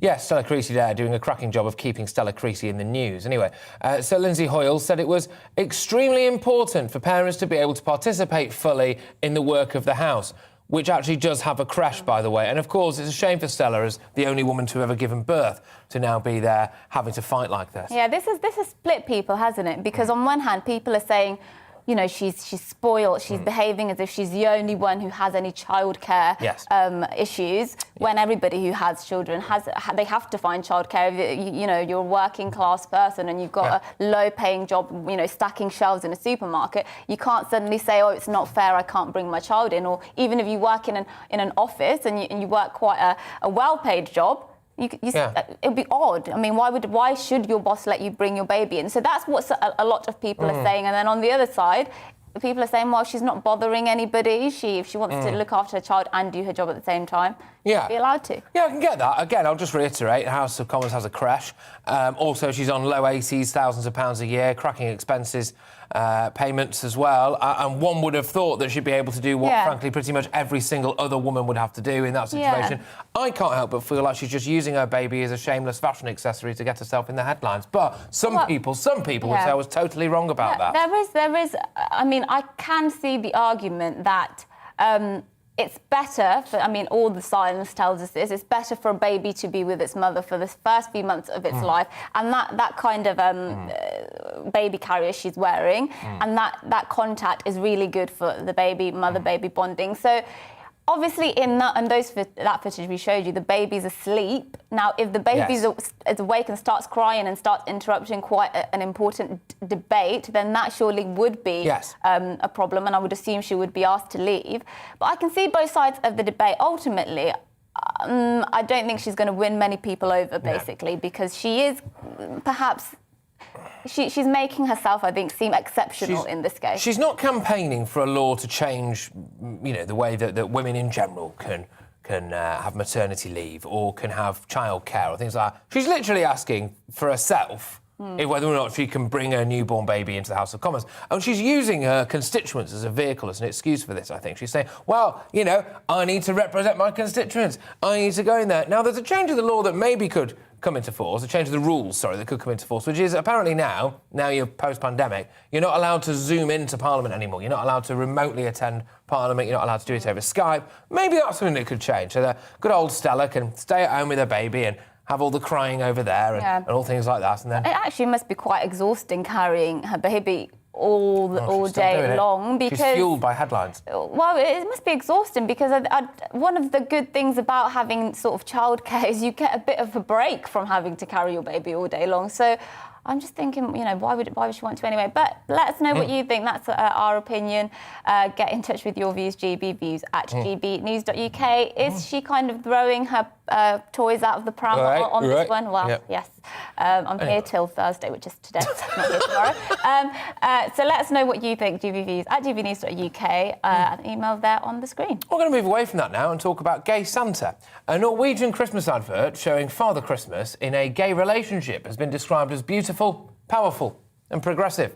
Apparently the viral romance titled When Harry Met Santa, or I should be called I Saw Daddy Kissing Santa Claus. Anyway, created by postal service Posten, marks the 50th anniversary since homosexuality was decriminalised in Norway. Yes, and their marketing director, Monica Solberg, says Posten is an inclusive workplace with great diversity, and we would like to celebrate the 50th anniversary with this fine love story. So that was the advert we were just showing you there. They're actually, Santa not only has a boyfriend, he's actually, you know, they're having quite an intimate moment in that clip.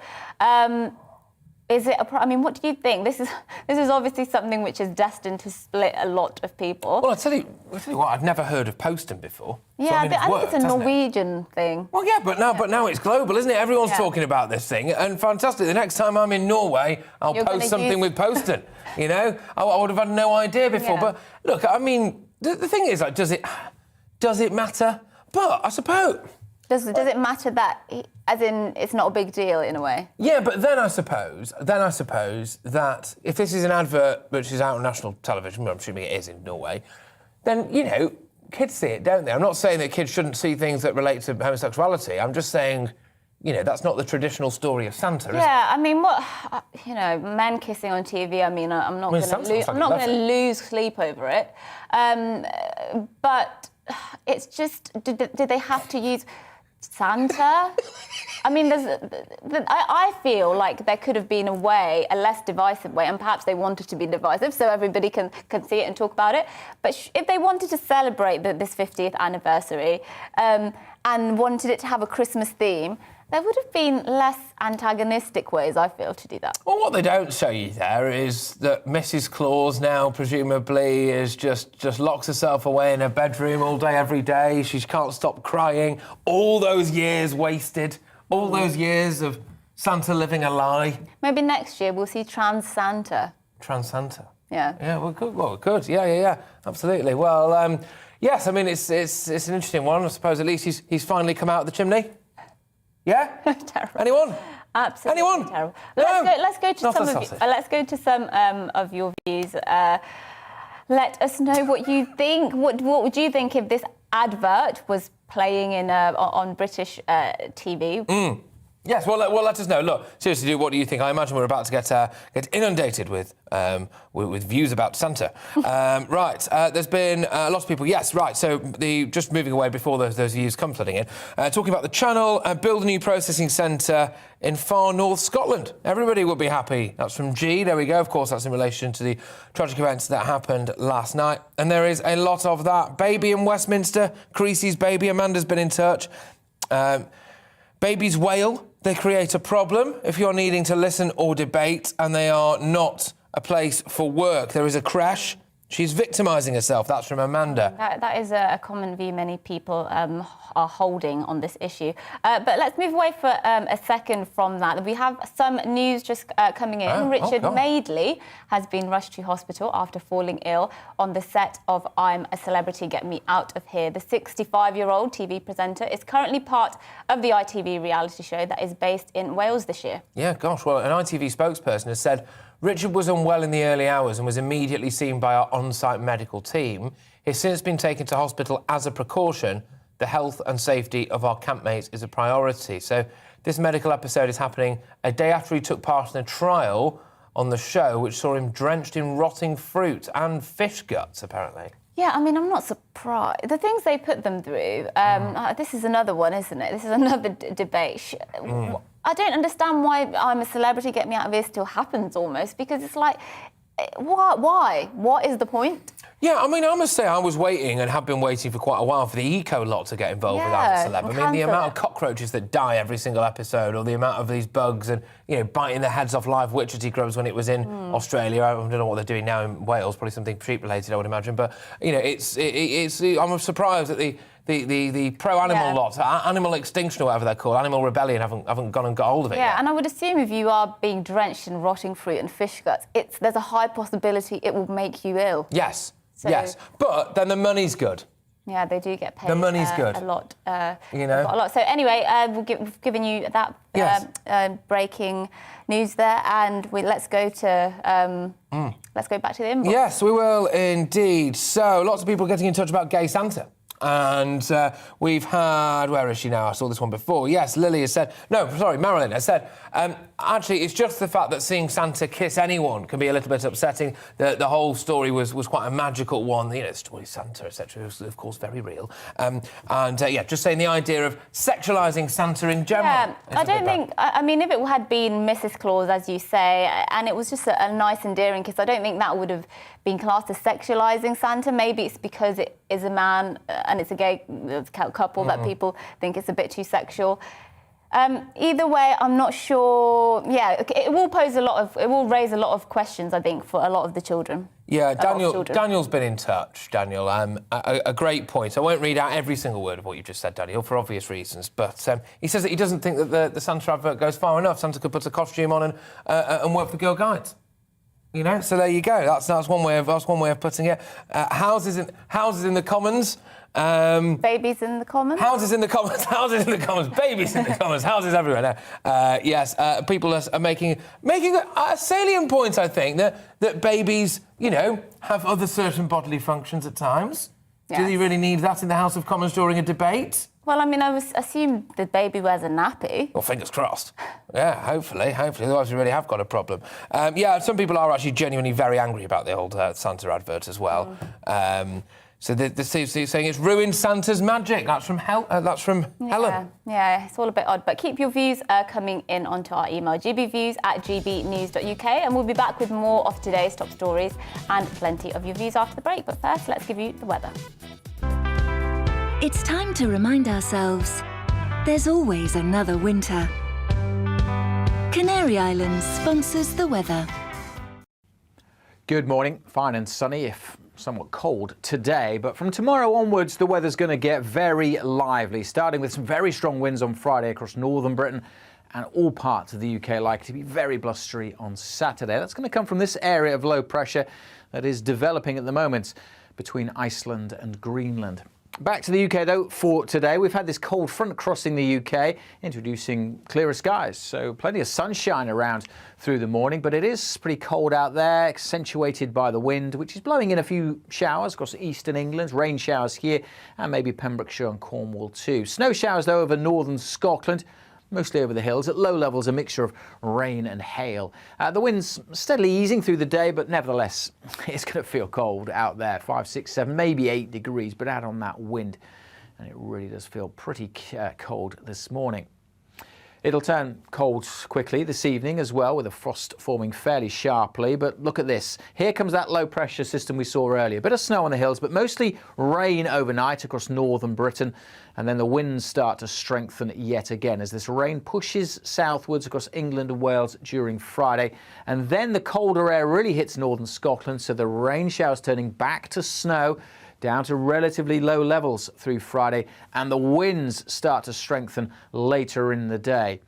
Showers across much of the country then during Friday. As I said, at this stage, certainly across the south, they will be of rain, but snow showers in northern Scotland. Temperatures back up a touch, but feeling colder. This low pressure system then heading through the North Sea, bringing those very strong winds on Friday across the north, but more widely across the country on Saturday. So we have Met Office yellow warnings in place. Gusts of 50, 60 miles an hour, maybe 70, possibly around some exposed coast, 80 miles an hour. Could cause some disruption. So keep up to date with the forecast. The warnings are on the Met Office website. Canary Islands sponsors the weather.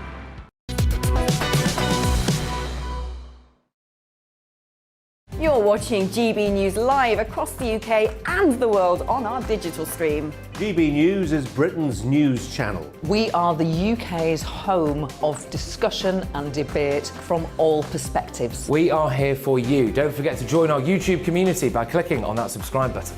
And if you want the GB News app, you can click and catch up on programmes anytime. We love to hear from you, so email us. gbviews@gbnews.uk. Thanks for being part of the GB News family. My name is Andrew Doyle. Join me every Sunday evening at 7 p.m. for Free Speech Nation. This is a show where we address current affairs and news stories of the week with the help of two wonderful comedian panellists. I brought in comics because I want to give it a lighter edge, and also they work for less. See you there.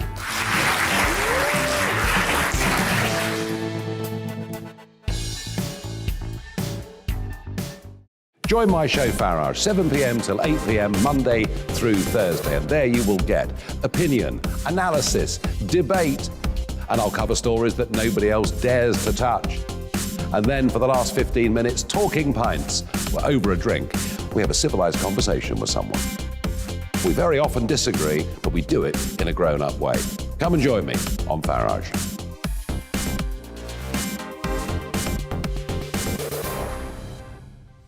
I'm Colin Brazier.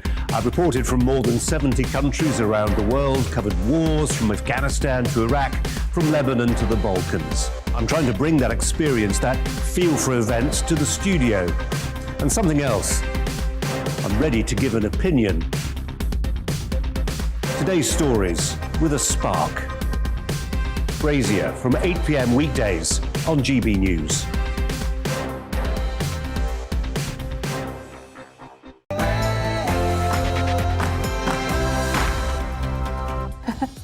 Good morning, everyone. You're watching To The Point on GB News with me, Patrick, Christys and Mercy Muroki. We're here all the way through until midday with loads of topics for you to get stuck into. Yes, and make sure you get in touch with your views, gbviews@gbnews.uk, and we'll be reading those out throughout the show. But first, let's give you the latest news.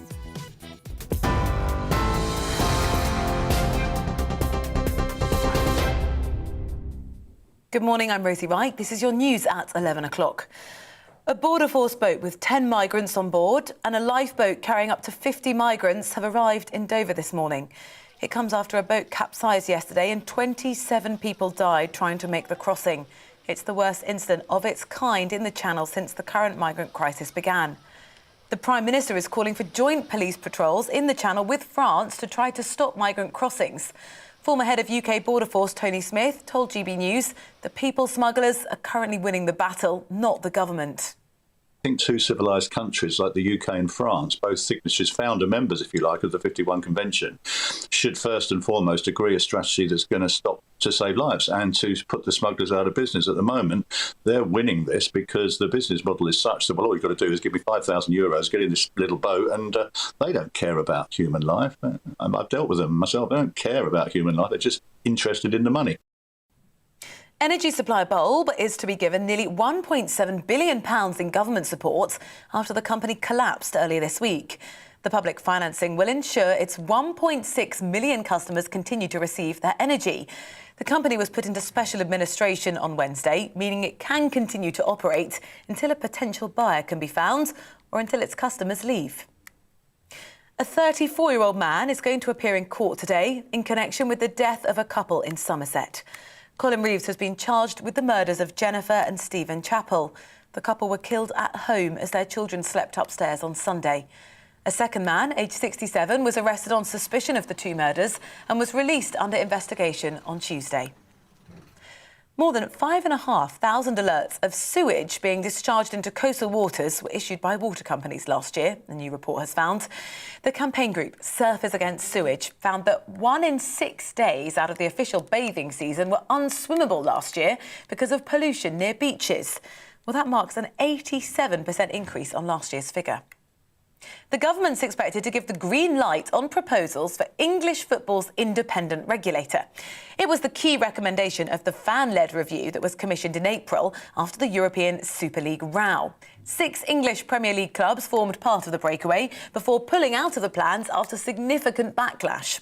Well, the UK Sports Minister, Nigel Huddleston, has promised to move as quickly as possible to bring forward any legislation needed. First-time buyers face having to pay, on average, 5.5 times their annual typical salary to get onto the property ladder. A nationwide study has found that breaks the previous record in 2007 and is significantly higher than the historical average of your salary being 3.8 times the value of a house. Figures confirm that London continues to have the highest price-to-earnings ratio. Adverts for cosmetic procedures to change a person's physical appearance, they're going to be banned for under 18s from May of next year. Companies will no longer be able to advertise procedures like breast augmentation and nose reshaping during television programmes that are likely to appeal to under 18s. The Committee of Advertising Practice says young people are vulnerable to body image pressures and that negative perceptions could have an impact on their mental health. And a Roman mosaic has been found in a farmer's field in Rutland. The artwork depicts the famous Battle of the Trojan War, and it dates back to the 3rd or 4th century AD. It's one of only a handful of mosaics like it across Europe, and because of its rarity, it's now going to receive special protection. You are up to date. I'll be back with your latest headlines in half an hour. Now, though, back to the point.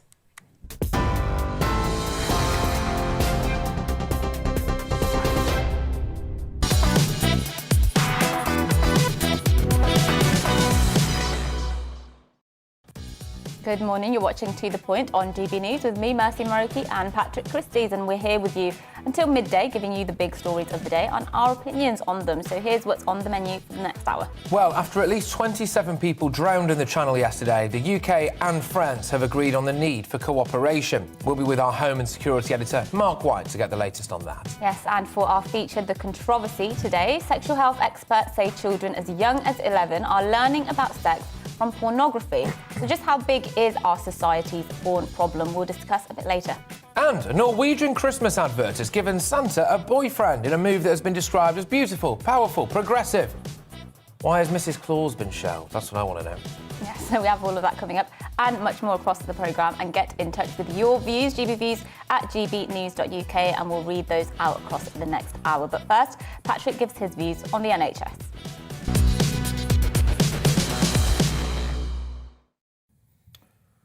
Are Our NHS is getting creative. It's trying to do what people in middle management call blue sky thinking.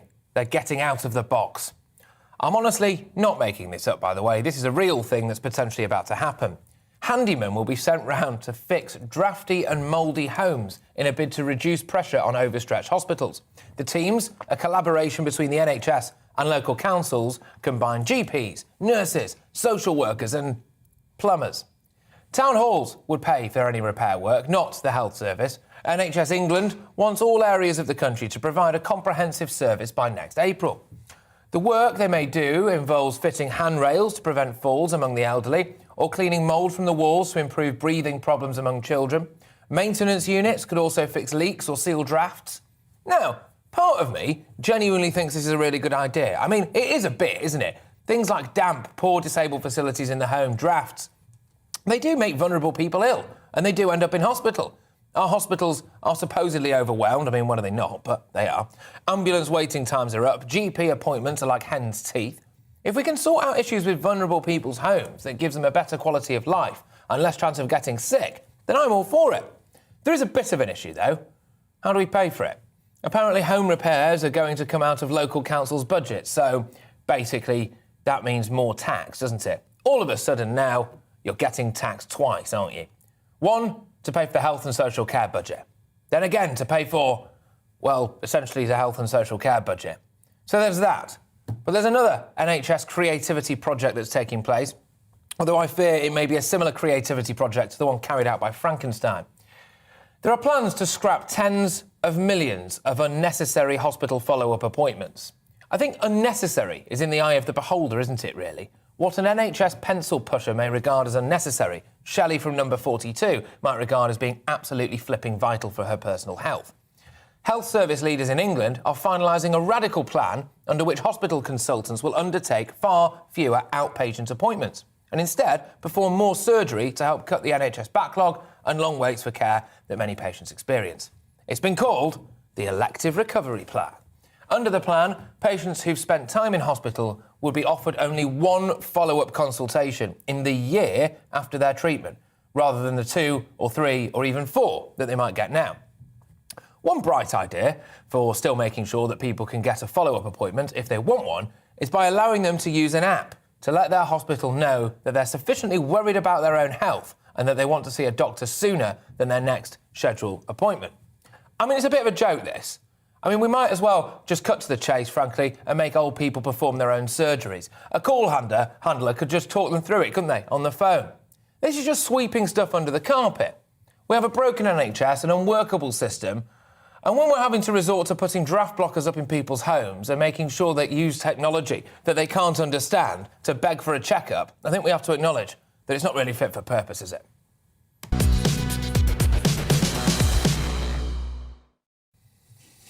Yeah, the home improvements element of it, I mean, look, it's going to cost. It's always going to cost. And local councils are always hiking tax and always going on about how cash-strapped they are. So we're going to end up seeing tax hikes in your local area as a result of this. Is it the worst idea in the world, though?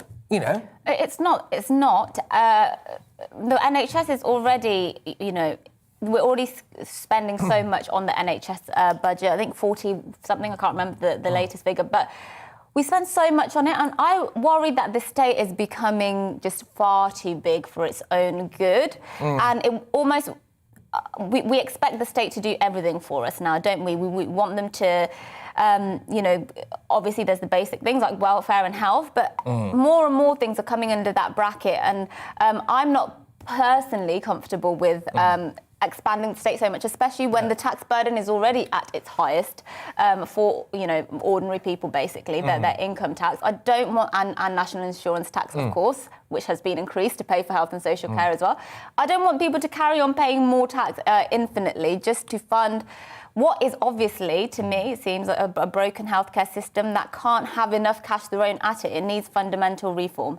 Yeah, and it's all very well and good throwing money at things like making sure people's homes aren't drafty, making sure there's no mould there, making sure they've got handrails. I think those are all good things, right? Yeah. And there are question marks as to exactly how much money that would cost us. So, we'll have to wait and see with that one. But if, at the end of the day, it's not fixing the big issues, which is that people are still waiting a huge amount of time for an ambulance, people, if it turns up at all. People are waiting a huge amount of time for routine surgeries. People are waiting a very long time for quite immediate surgeries. In fact, they're having to pay for them themselves in some cases. Hospital waiting times, of course, are through the roof. It's not GPs face-to-face appointments. It's all very well and good putting a handrail up in Ethel's front room, but it's not actually fixing a bigger problem, is it? Yeah, and they're just... I dread the day I ever need to actually go into hospital nowadays. I mean, my mum was in hospital just a couple of days ago, and I think she was there for about 8 hours while she got all the checks that she needed to do, as in waiting. She only needed a few tests, but it just took so long.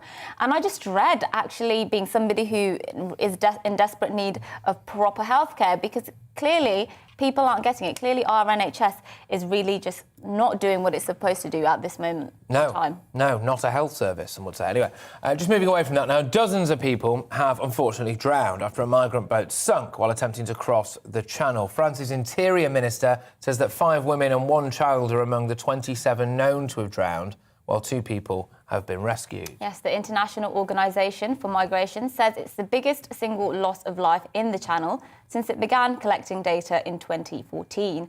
And this comes as 47,000 migrants have attempted the crossing since January the 1st of this year. Prime Minister Boris Johnson and French President Emmanuel Macron have agreed to do everything possible to stop the gangs responsible for putting people's lives at risk. Well, GBNews' Home and Security Editor Mark White joins us now from Dover. Thank you very much, Mark. What's the very latest there, then, where you are? Well, still the migrants have been coming this morning. Not too many, though, because the conditions in the Channel today are absolutely horrific. It's blowing quite a bit, at least 20 knots in the middle of the Channel, some fairly high waves, so just not at all really doable for anything but the sturdiest of these boats. There were 2 boats that were intercepted. Those on board picked up and brought ashore here. About 60 in total, we think, today so far. It's possible others may be pushed out by the people traffickers in the course of the day, but as I say, it is not the kind of day where we're expecting many. Yesterday was a different story.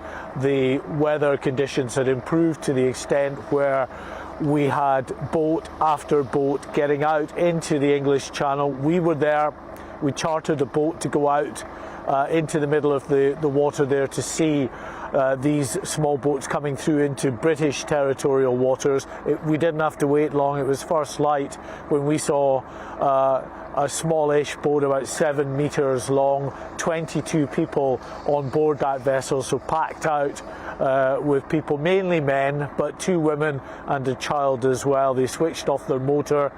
They wanted the rescue services to be called, and the skipper of our vessel had to do that. He's duty bound to do that, but it took about an hour and a half before the rescue services reached the people on that boat, because they were dealing with back-to-back calls out in the Channel of other migrant boats that had been spotted coming across.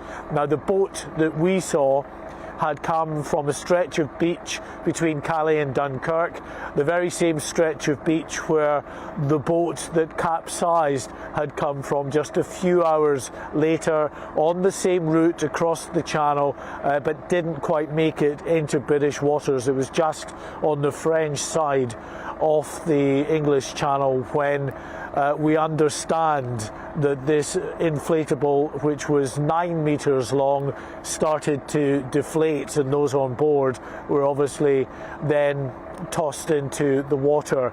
Now, the make of inflatable that we understand was used is a very cheap and cheerful made in China 9-metre inflatable boat. They are prone, even when they're tied up here at the harbour in Dover, to exploding, bursting in the sun, and of course packed out with, we're told, more than 30 people on board a 9-metre long inflatable that is not a robust inflatable, then it was perhaps inevitable that it would give way, that the seams would crack and it would start deflating, and that appears to be what happened. Utterly horrific. Yeah, I just wanted to touch on, I know last time that we were on, we were speaking a little bit about the boats and the procurement of boats, things like that. There was another thing that I was discussing earlier that I'd like your opinion on, which is about these people smuggling gangs. Now, as we understand it, obviously the French authorities arrested several of them yesterday, as far as we're aware, remarkably quickly, considering that they were unable to stop them apparently operating before that. So, what do you know about these gangs? Are they actually run by people sitting in towers somewhere in various other countries around Europe, or what? Because there are some reports today that some of them might be operating in London, for example. Who are these people? Yeah, I mean, the upper echelons of these people smuggling gangs are the Mr. Bigs. Absolutely, people at the very highest level of organised crime that are behind these operations. Of course, the individual people smugglers on the ground are made up often of migrants themselves who come across and actually are then sucked into what for them is a very lucrative trade, not as lucrative as it is for the gang masters and those people at the top of these organised crime groups, but still they are making a living, and it's people from Iraq and Iran and in Vietnam, we understand also from Albania. They were among those that were arrested, rounded up in the last couple of days by the National Crime Agency and their French counterparts. I should say though, Patrick, these arrests of people smugglers happen relatively frequently. They do nip it in the bud in terms of getting odd gang members rounded up, but for every one of them they take off and put into the prison system, then there is someone willing and able to take their place. It seems a never-ending cycle of misery pushing out these people into the English Channel in very dangerous conditions. Thank you very much, Mark. Mark White there, our Home and Security Editor, live for us in Dover, as indeed he will be throughout the day. Mark, thank you very much. Well, yeah, shocking stuff early, obviously, what's happening there. And the fact is, we had Mark told us earlier on that they already had at least 50 in his views. I mean, I think he saw the boat coming in. So at least 50 come in today. This is after what happened yesterday. So the fact that people are dying in the Channel, have died in the Channel, doesn't appear to be putting these people off still coming. And therefore, doesn't appear like it's going to be much of a deterrent. So again, it's on to us, isn't it, and the French to take action. Yeah, it is quite shocking. And as Mark said there as well, the weather is horrendous. I mean, the waters are very choppy, and of course, added to that, the temperatures are very low. And you just have to think if these people who obviously are desperate to come into Britain have just witnessed, not directly, of course, but have just witnessed 22 people who they might have known, who knows, come into this country or try and get into this country and die, drown in the Channel.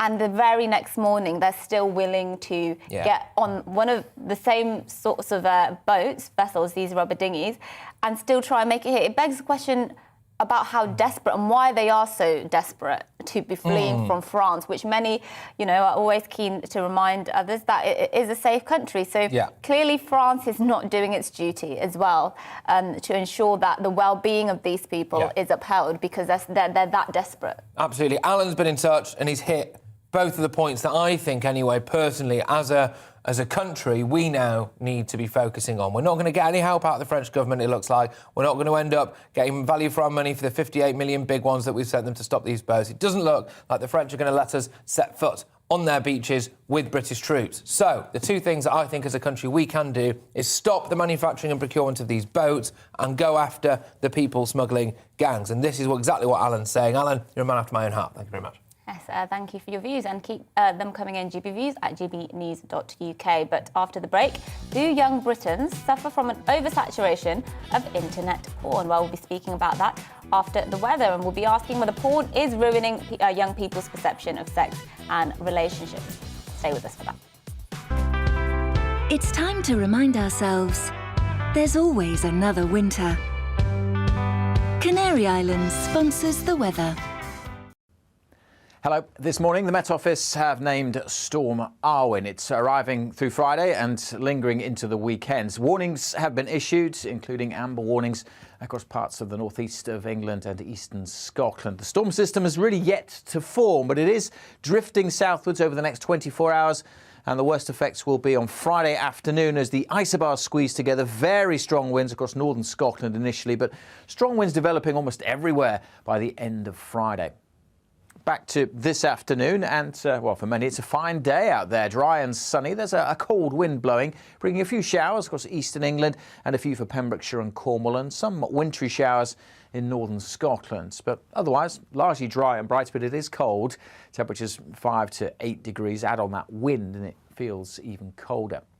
It's through this evening we'll start to see the effects of the storm system arriving. Initially a band of rain pushing in with some snow over the hills across Scotland for a time. That zone of wet weather will then sink southwards during the night and become more extensive on Friday. Ahead of it, with clear skies, there will be a frost across the southeast, but quickly it'll cloud over on Friday morning, making for a grey, cold, fairly damp day with outbreaks of rain for most places, but the rain turning increasingly to snow over the hills of Scotland. And then the winds really start to pick up on Friday afternoon across the far north, with frequent sleet and snow showers and the gusty winds strengthening further. Temperatures a touch higher tomorrow, but it's still going to feel cold, especially as that wind picks up late in the day. Potential for damaging gusts of wind across the north and east of Scotland, especially on Friday afternoon and evening. And then through the evening, the winds strengthen further over northeast England, but also across north and west Wales, Northern Ireland and the west coast of Scotland. So Storm Arwen on the way, widespread gusts,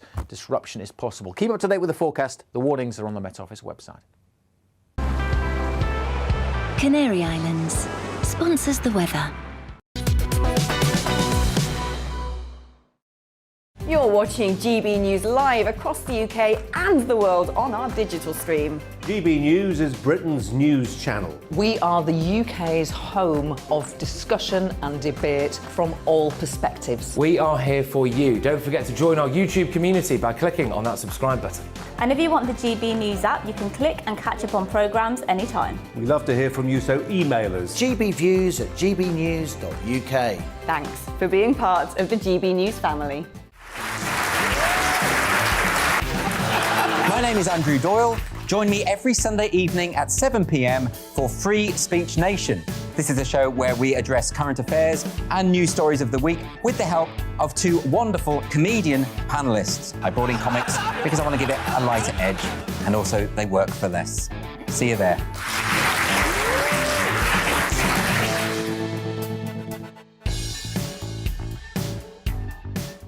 Join my show Farage, 7 p.m. till 8 p.m. Monday through Thursday, and there you will get opinion, analysis, debate, and I'll cover stories that nobody else dares to touch. And then for the last 15 minutes, talking pints. We're over a drink. We have a civilised conversation with someone. We very often disagree, but we do it in a grown-up way. Come and join me on Farage.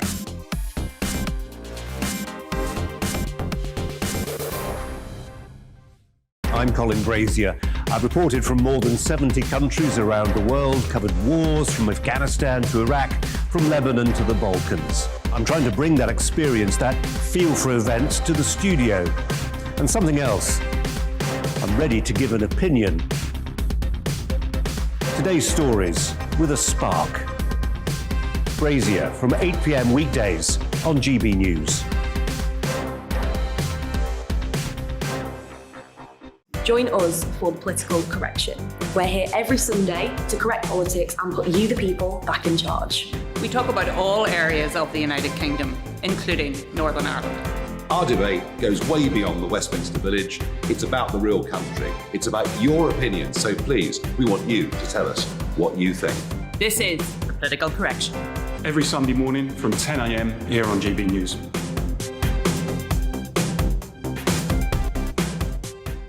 You're watching GB News live across the UK, the world, and our digital stream. GB News is Britain's news channel. We are the UK's home of discussion and debate from all perspectives. We're here for you. Don't forget to join our community by hitting the subscribe button. And download the GB News app so you can click and catch up on programmes anytime. We love to hear from you. Email us at gbviews@gbnews.uk. Thanks for being part of the GB News family.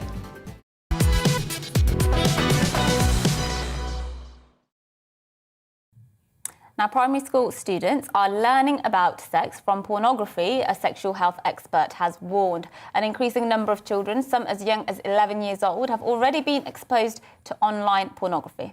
Well, sexual health specialist Dr. Kate Howells has warned that for some children, they're learning about violent sex before the context of being in a caring relationship, warning it could have a massive detrimental effect on young people if it isn't addressed. Yes, so today on our feature, The Controversy, we're going to discuss this. Is there a problem with porn amongst primary school-aged children? Well, Dr. Kathleen Richardson is a professor of ethics and culture at De Montfort University, and she's also a feminist campaigner who wants to stop the objectification of women through technology. So just tell us what your initial reaction to this is, this story that some children, primary school age, are actually learning about violent sex before they even sort of understand sex and relationships in a more holistic way. Again, thank you for having this conversation. I think it's really important. And of course, that's what's going on. People have been saying this for years and years, that actually children are getting younger and younger and they're getting exposed to what pornography is. And I just want to make it clear, I do not think pornography is sex. What pornography represents is the graphic subordination of primarily women and girls, but also men and boys and animals. It's about domination and submission. It's not about empathy or reciprocity. It's not about emotional connection. It's about none of those things. And it should come as no surprise then that the term porn is an ancient brothel slave. So the whole word, comes from this kind of dehumanization. The whole history and genealogy of it comes from dehumanization. What's happening now, obviously, we have internet devices. Everyone has access to the internet. Children at younger and younger ages are accessing devices, which is just one click away from this kind of graphic subordination that is pornography. I understand that, but children, just to interject quickly, sorry. It's a really tricky one, this, isn't it? Because people like me sit here every day and stop talking and say things like, we shouldn't be like trying to sexualise the children's education at a younger age. And normally with that kind of stuff, I'm talking about, telling them about things, whether or not they're born into the wrong body and this kind of stuff. But then if they are going to go and watch things online, and they could be, let's be honest, watch anything online, especially these days, the kids have been raised with iPads, haven't they? They've been raised with iPhones and all of this stuff. They can work them completely. Then what do we do? Do we have sex education for 8-year-olds? I think you make a good point. I mean, there is terrible confusion about what constitutes sex and even relationship and, what is our identity, and even terms like sex. I mean, as in sex bodies are now up for question. So I think this is actually all because part of it comes from the way we understand sex and sexuality in our society. What we seem to have is it's less about people and their connections with each other and more about some pornographer's point of view that's disseminated over the internet. How do we have a conversation? Well, I think we've really got to say parents have to step up with this. They have to take responsibility. But unfortunately, I'm of the generation, I would have been the first generation exposed to pornography by videotape. So, you've now got successive generations who from young ages have been exposed to pornography. And as parents, they think it's harmless and it's not having an impact. Well, we know it's having an impact. All the reports tell us it's having an impact. It's having an impact on the children because they're learning about their sexual responsiveness in this very graphic and dehumanized way. They think that's what actually how you're meant to have a sexual interaction with someone. It's having a knock-on effect in terms of sexual harassment of girls in school. Girls themselves, it's having a knock-on effect because they're like wanting to objectify their body and look more pornographic in how they present themselves to the world, which is resulting in surgery and cosmetic surgeries. And then it's having an impact on us as adults because then we find, the way that adults are having relationships is informed by these more negative sexist attitudes. I do think we have to, as parents need to be involved in the conversation about what's happening to their children. And I don't think, I know parents are under a lot of stress, but it really has to start with them. And I think what's happening is that the state and schools are taking the roles that parents really should have over the lives of their own children. That's a good note to leave it on. Parents should definitely stay on top of what their children are watching, especially if they're being left alone with devices. Dr. Kathleen Richardson there, Professor of Ethics and Culture at De Montfort University. Yes, indeed. Well, it's a fascinating topic, really, but after the break, a new report suggests that a double vaccination may not even be enough to prevent COVID infection. Who'd have thought it, hey? Our East Midlands reporter, Will Hollis, joins us to discuss whether a third vaccination will be necessary. Have you seen? There's a new variant as well. It's the Botswana variant. Oh, and there's another variant on top of that, but it's totally symptomless, so we should all be absolutely terrified. But before that, it's time for a look at this morning's news with Rosie Wright.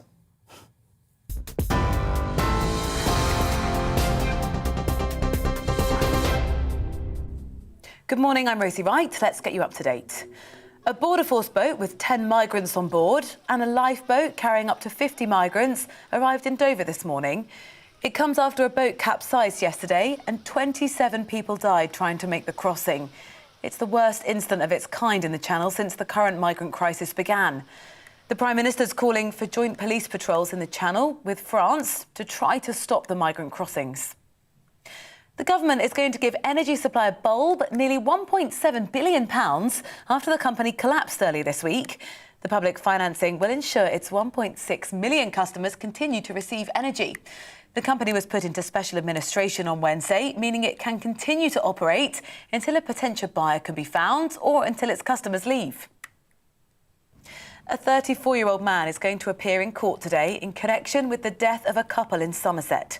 Colin Reeves has been charged with the murders of Jennifer and Stephen Chappell. The couple were killed at their home as their children slept upstairs on Sunday. First-time buyers face having to pay, on average, 5.5 times their typical annual salary just to get on the property ladder. A nationwide study has found it breaks the previous record in 2007, and it's significantly higher than the historical average of a house being 3.8 times your annual salary. Well, those figures confirm that London continues to have the highest price-to-earnings ratio. And a Roman mosaic has been found in a farmer's field in Rutland. The artwork depicts the famous Battle of the Trojan War, and it dates back to the 3rd or 4th century AD. It's one of only a handful across Europe, and because it's so rare, it's now going to receive special protection. You're right up to date here on GB News. I'll be back with all of the headlines at 12 o'clock.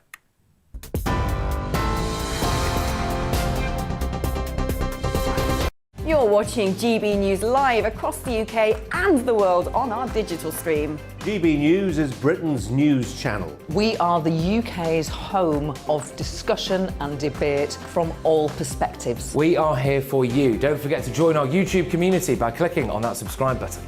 And if you want the GB News app, you can click and catch up on programmes anytime. We love to hear from you, so email us. gbviews@gbnews.uk. Thanks for being part of the GB News family.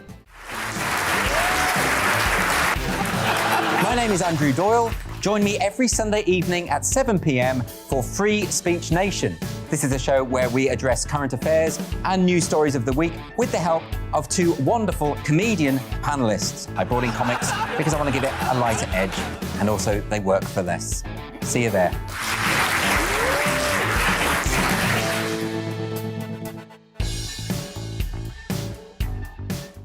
Join my show Farage, 7 p.m. till 8 p.m. Monday through Thursday, and there you will get opinion, analysis, debate, and I'll cover stories that nobody else dares to touch.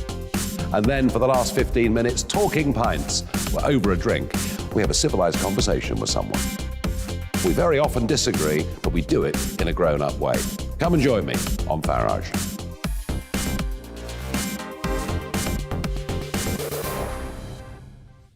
I'm Colin Brazier.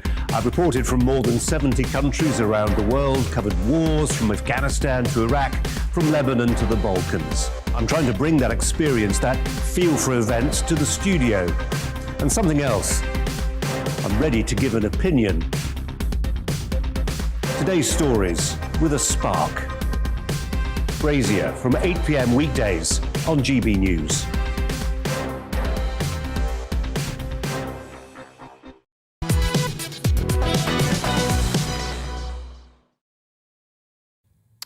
Yes, well, the effectiveness of some COVID vaccines could begin to fade as little as just 90 days after your second shot.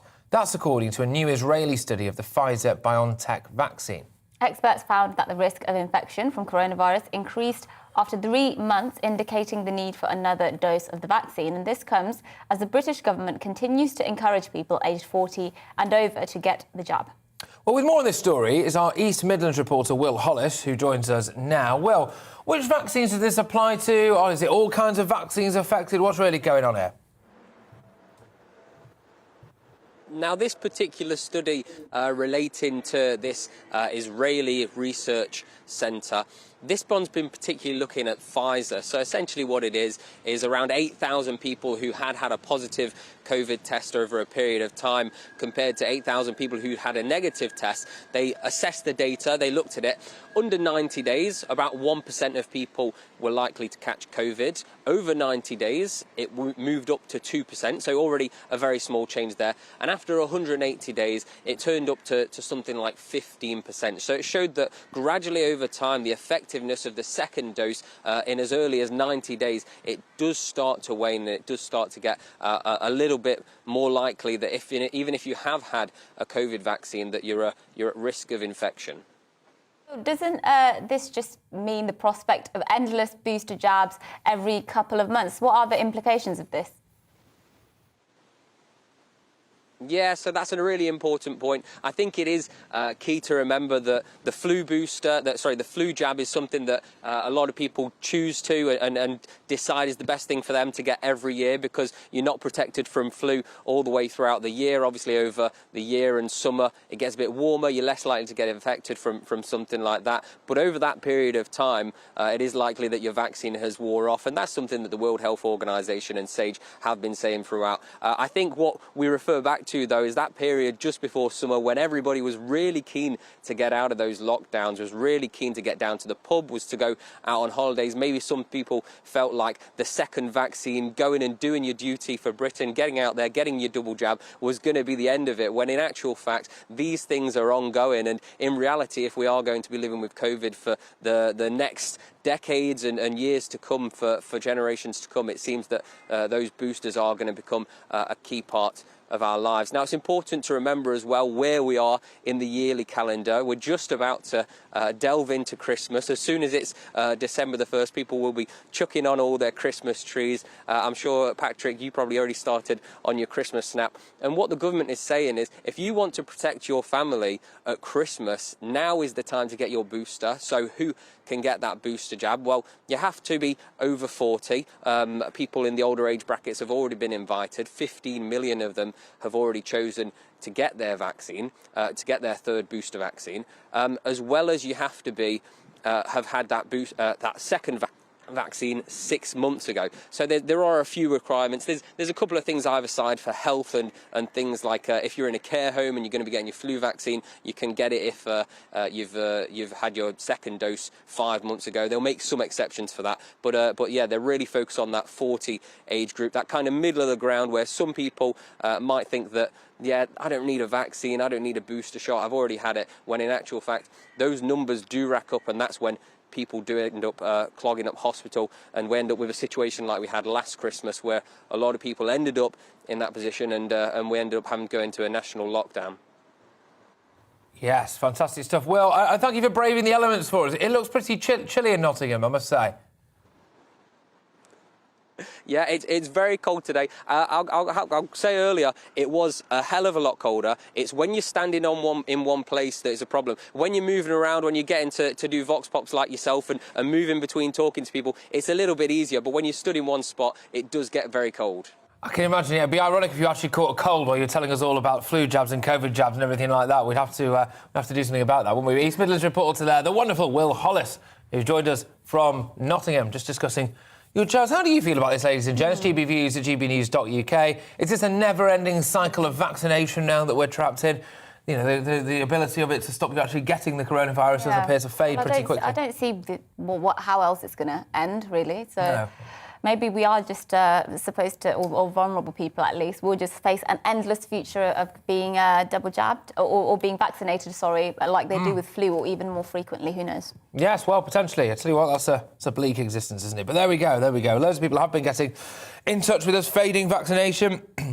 People saying it's time people can get their jabs locally in their GP surgeries and pharmacies, anywhere local. You can just drop in, not having to travel miles for it. I think basically what Adrian's saying there is it's not that much of an inconvenience if you still have to go and get a jab every 3 or 4 months or whatever. So fair enough if that's your view. Also, some people raising questions about whether or not it's in the interests of some vaccine companies to say that their ability to stop you getting COVID wanes really quite quickly, so that you have to keep getting them. Yes. That is another consideration, actually. Good point.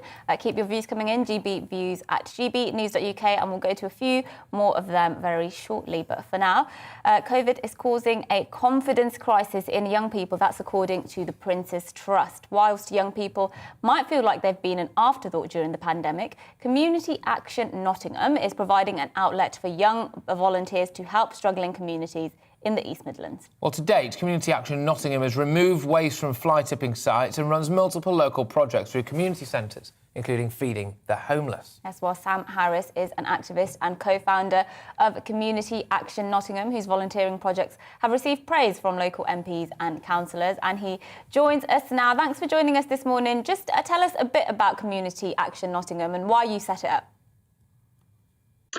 Community Action Nottingham was set up as a response to the pandemic. We saw a lot of elderly people facing charges from landlords because they couldn't access their gardens, and we saw food bank needs go up and issues with getting food to people in need. And obviously the pandemic put a lot of stress on young people and those that are on the poverty line. So we set up to be a support network for local charities and food banks and various other institutions to ensure that they could increase their output and kind of keep up with demand, while also showing young people that we can give back to the community. And, you know, especially in a city like Nottingham, which is dominated by students, that students do care, and that we are there for local people. Yeah, and apparently the Prince's Trust has said that, you know, young people are having a crisis of confidence. Is that right? Do you agree with that? I'd say, you know, the current state of affairs in the country are pretty bleak for young people. You know, you've got 0-hour contracts, you've got rents increasing left, right and centre. And obviously we've just been through, you know, a once in a lifetime kind of pandemic, we'd hope. So a lot of young people are kind of feeling left out and completely abandoned all hope of, you know, a future. So I think that there's a lot of, you know, loss of faith within communities, especially amongst young people. So, you know, we endeavour to show young people that there is a way to, you know, put back into the community and show and kind of empower yourself to drive forward, despite how bleak things get sometimes. Yeah, I mean, allow me to just play devil's advocate here. I see this a lot. We're doing stories in our bulletins about, you know, young people struggling to get on a property ladder, this, that, and the other.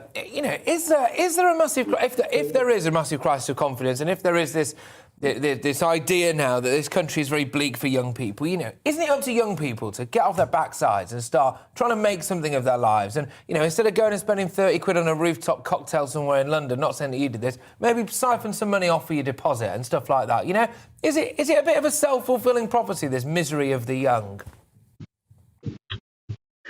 I mean, you are very well playing devil's advocate, and I do hear this a lot amongst kind of older people. I think what young people are facing is a crisis of mental health, where there are not enough services and not enough provisions to support young people. There is an issue with employment at the moment, where young people are on what I would call poverty wages, living below the living wage. Even with the increase in yearly increase in minimum wages, I think there is a massive issue where young people, you know, even going to university nowadays, I have a degree in politics and international relations. It doesn't guarantee me any sort of job in that field. And a lot of young people are feeling completely abandoned by the government.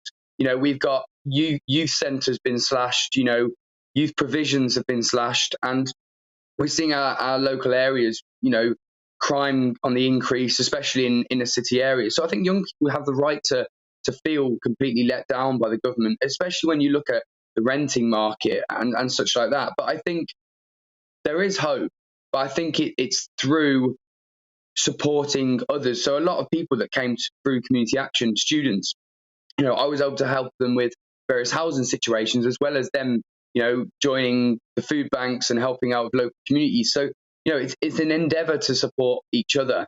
And I think young people need confidence and need something to strive for. But unfortunately, at the moment, you know, there's not a lot of hope out there.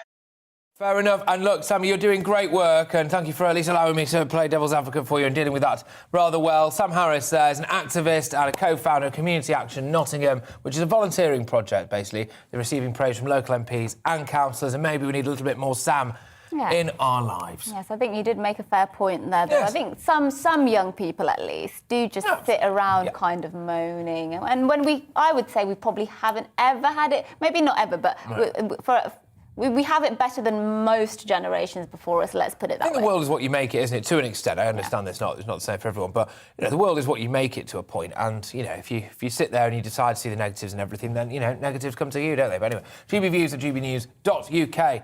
Now, I've been desperate to do this story since the start. And it looks like I'm going to have to wait a little bit longer because apparently the guest isn't there yet. But we'll go through our inbox. No, I want to do it properly. I've teased the nation now, trust me. You're not going to want to miss this one. It is great. Let's go into the inbox, gbviews at gbnews.uk. Yes, a lot of people are getting in touch about the vaccine, saying that they always thought that it would never be particularly effective. And if you are just joining us, it's the news that apparently after 2 jabs, your second jab, just 90 days later, the efficacy of it wanes. Yeah, that's according to a new study that's just been published, and I believe that's for Pfizer. Is that for Pfizer? Pfizer-BioNTech, yes, absolutely. So, prospect of lots of booster jabs, basically, for the future, but we'll see what happens with that. Tony's raising some points about what was going on in the channel. Devastating scenes yesterday. 27, at least, as far as we're aware, anyway, died, including some women and potentially numerous children, depending on what reports you read at the moment. Tony's got in touch and said that maybe if the government stopped free hotels, free mobiles, healthcare, he goes on a bit here, maybe that they wouldn't be so eager to get here. And look, we are talking about different solutions to this particular crisis, aren't we? Whether it's tackling the people smuggling gangs, whether it's trying to get hold of the boat manufacturers. Yeah. You know, but then the problem with that argument is, OK, so you let's say tomorrow none of that is available. We pass a law or whatever would need to happen to say, if you come here, you're not going to get those things. You're not going to get access to healthcare. We're not going to put you up in a hotel. That's not going to stop the crisis. People will still try and come here. As we've been talking about, people are so desperate to get here that even, you know, several hours after dozens of people have died in the channel, including children, they're still willing to get on a boat and come here. So when they get here, what do? Do we just let them loose on the alternative is to let them loose on the street. Yeah. That is literally the only alternative. So I feel like we have to have a system in place of properly processing these people, properly looking after their well-being, because the alternative is much worse. Yeah, I get that, absolutely. I mean, I think as well, you know, I just find it incredibly hard to believe, right, that just over there in Calais, you know, the French haven't got quite as good grasp of, you know, because if about 50 people, well, between something like 25 and 50 people, whatever, can get on each of these boats, apparently. Well, you have to bus these people in, don't you? And then they'll be waiting somewhere, they'll be hanging around somewhere, and then you have to get them a boat. And then they've got to get that boat onto the beach, and then they've got to get off. And no one on the face of this earth can convince me that the French are doing absolutely everything within their power. Yeah, but you have to remember how long, the area that is covered in terms of the coastline. You can't police every inch of coastline, and obviously they know that they can't. And, you know, to be fair to France, around they have managed to stop, you know, around 20-something thousand migrants from actually crossing. So they are doing a lot. They can't do they'll never stop every single migrant. I don't think there's a solution that will ever stop every single migrant who wants to cross the channel from doing so. OK, well, we're going to move away from this now, and we are going to do the story that I teased earlier, and it comes with pictures. 2 large black pigs have been wreaking havoc on a golf course in West Yorkshire. The size of those things. Oh, they're cute. The hogs broke into... We make them sound like cat burglars. The hogs broke into Lightcliff Golf Club in Calderdale, charging the greens and knocking over bags. Witnesses have said the pigs descended on the course on Sunday, injuring a golfer, right?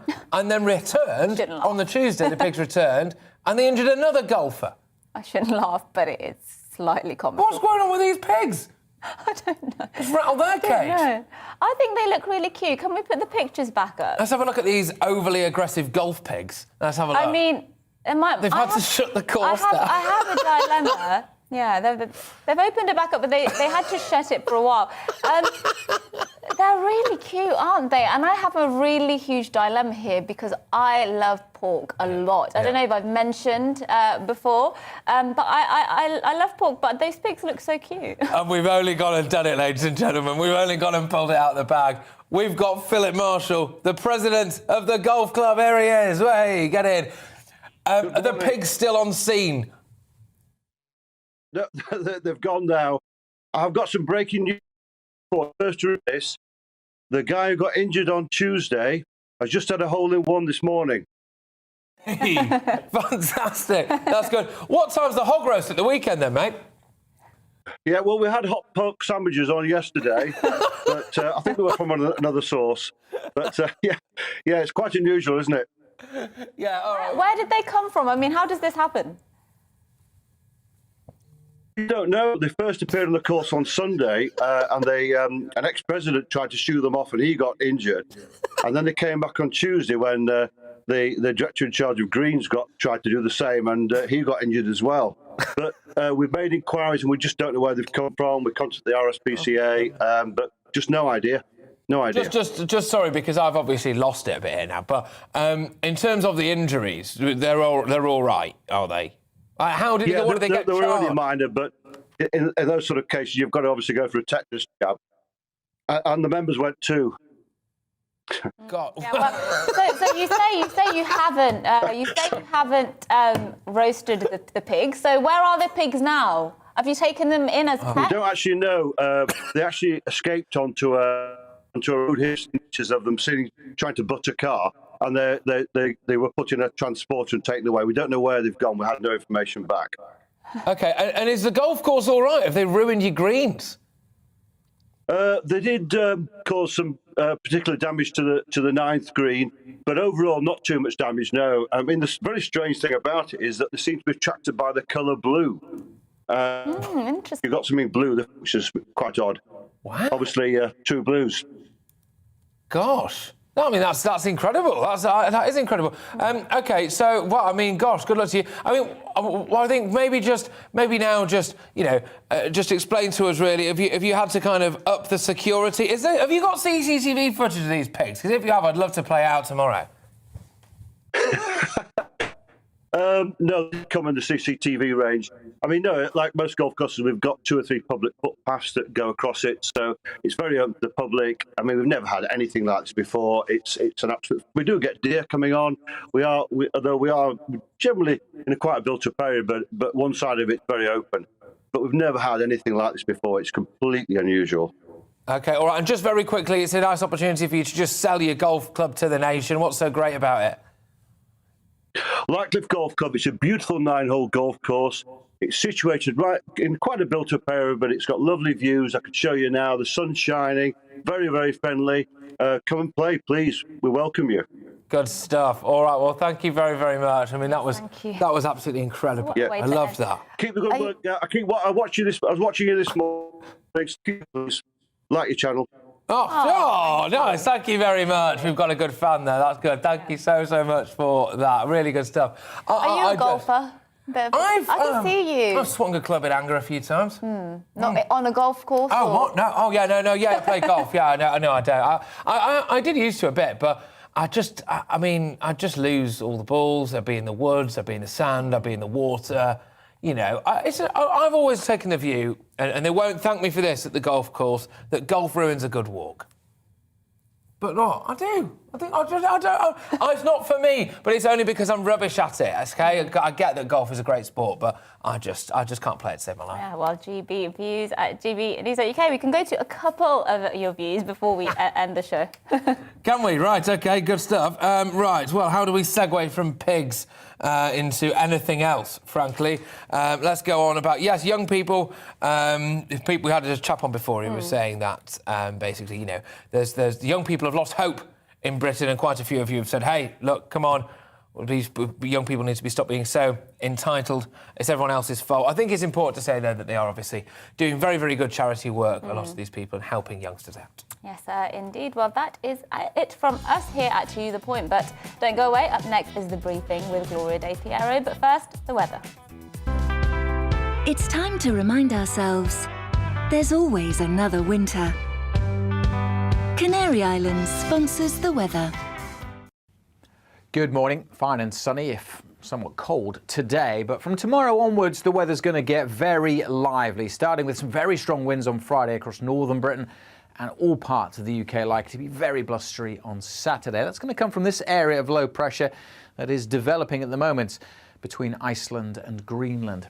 Back to the UK, though, for today. We've had this cold front crossing the UK, introducing clearer skies, so plenty of sunshine around through the morning, but it is pretty cold out there, accentuated by the wind, which is blowing in a few showers across eastern England, rain showers here, and maybe Pembrokeshire and Cornwall too. Snow showers, though, over northern Scotland, mostly over the hills. At low levels, a mixture of rain and hail.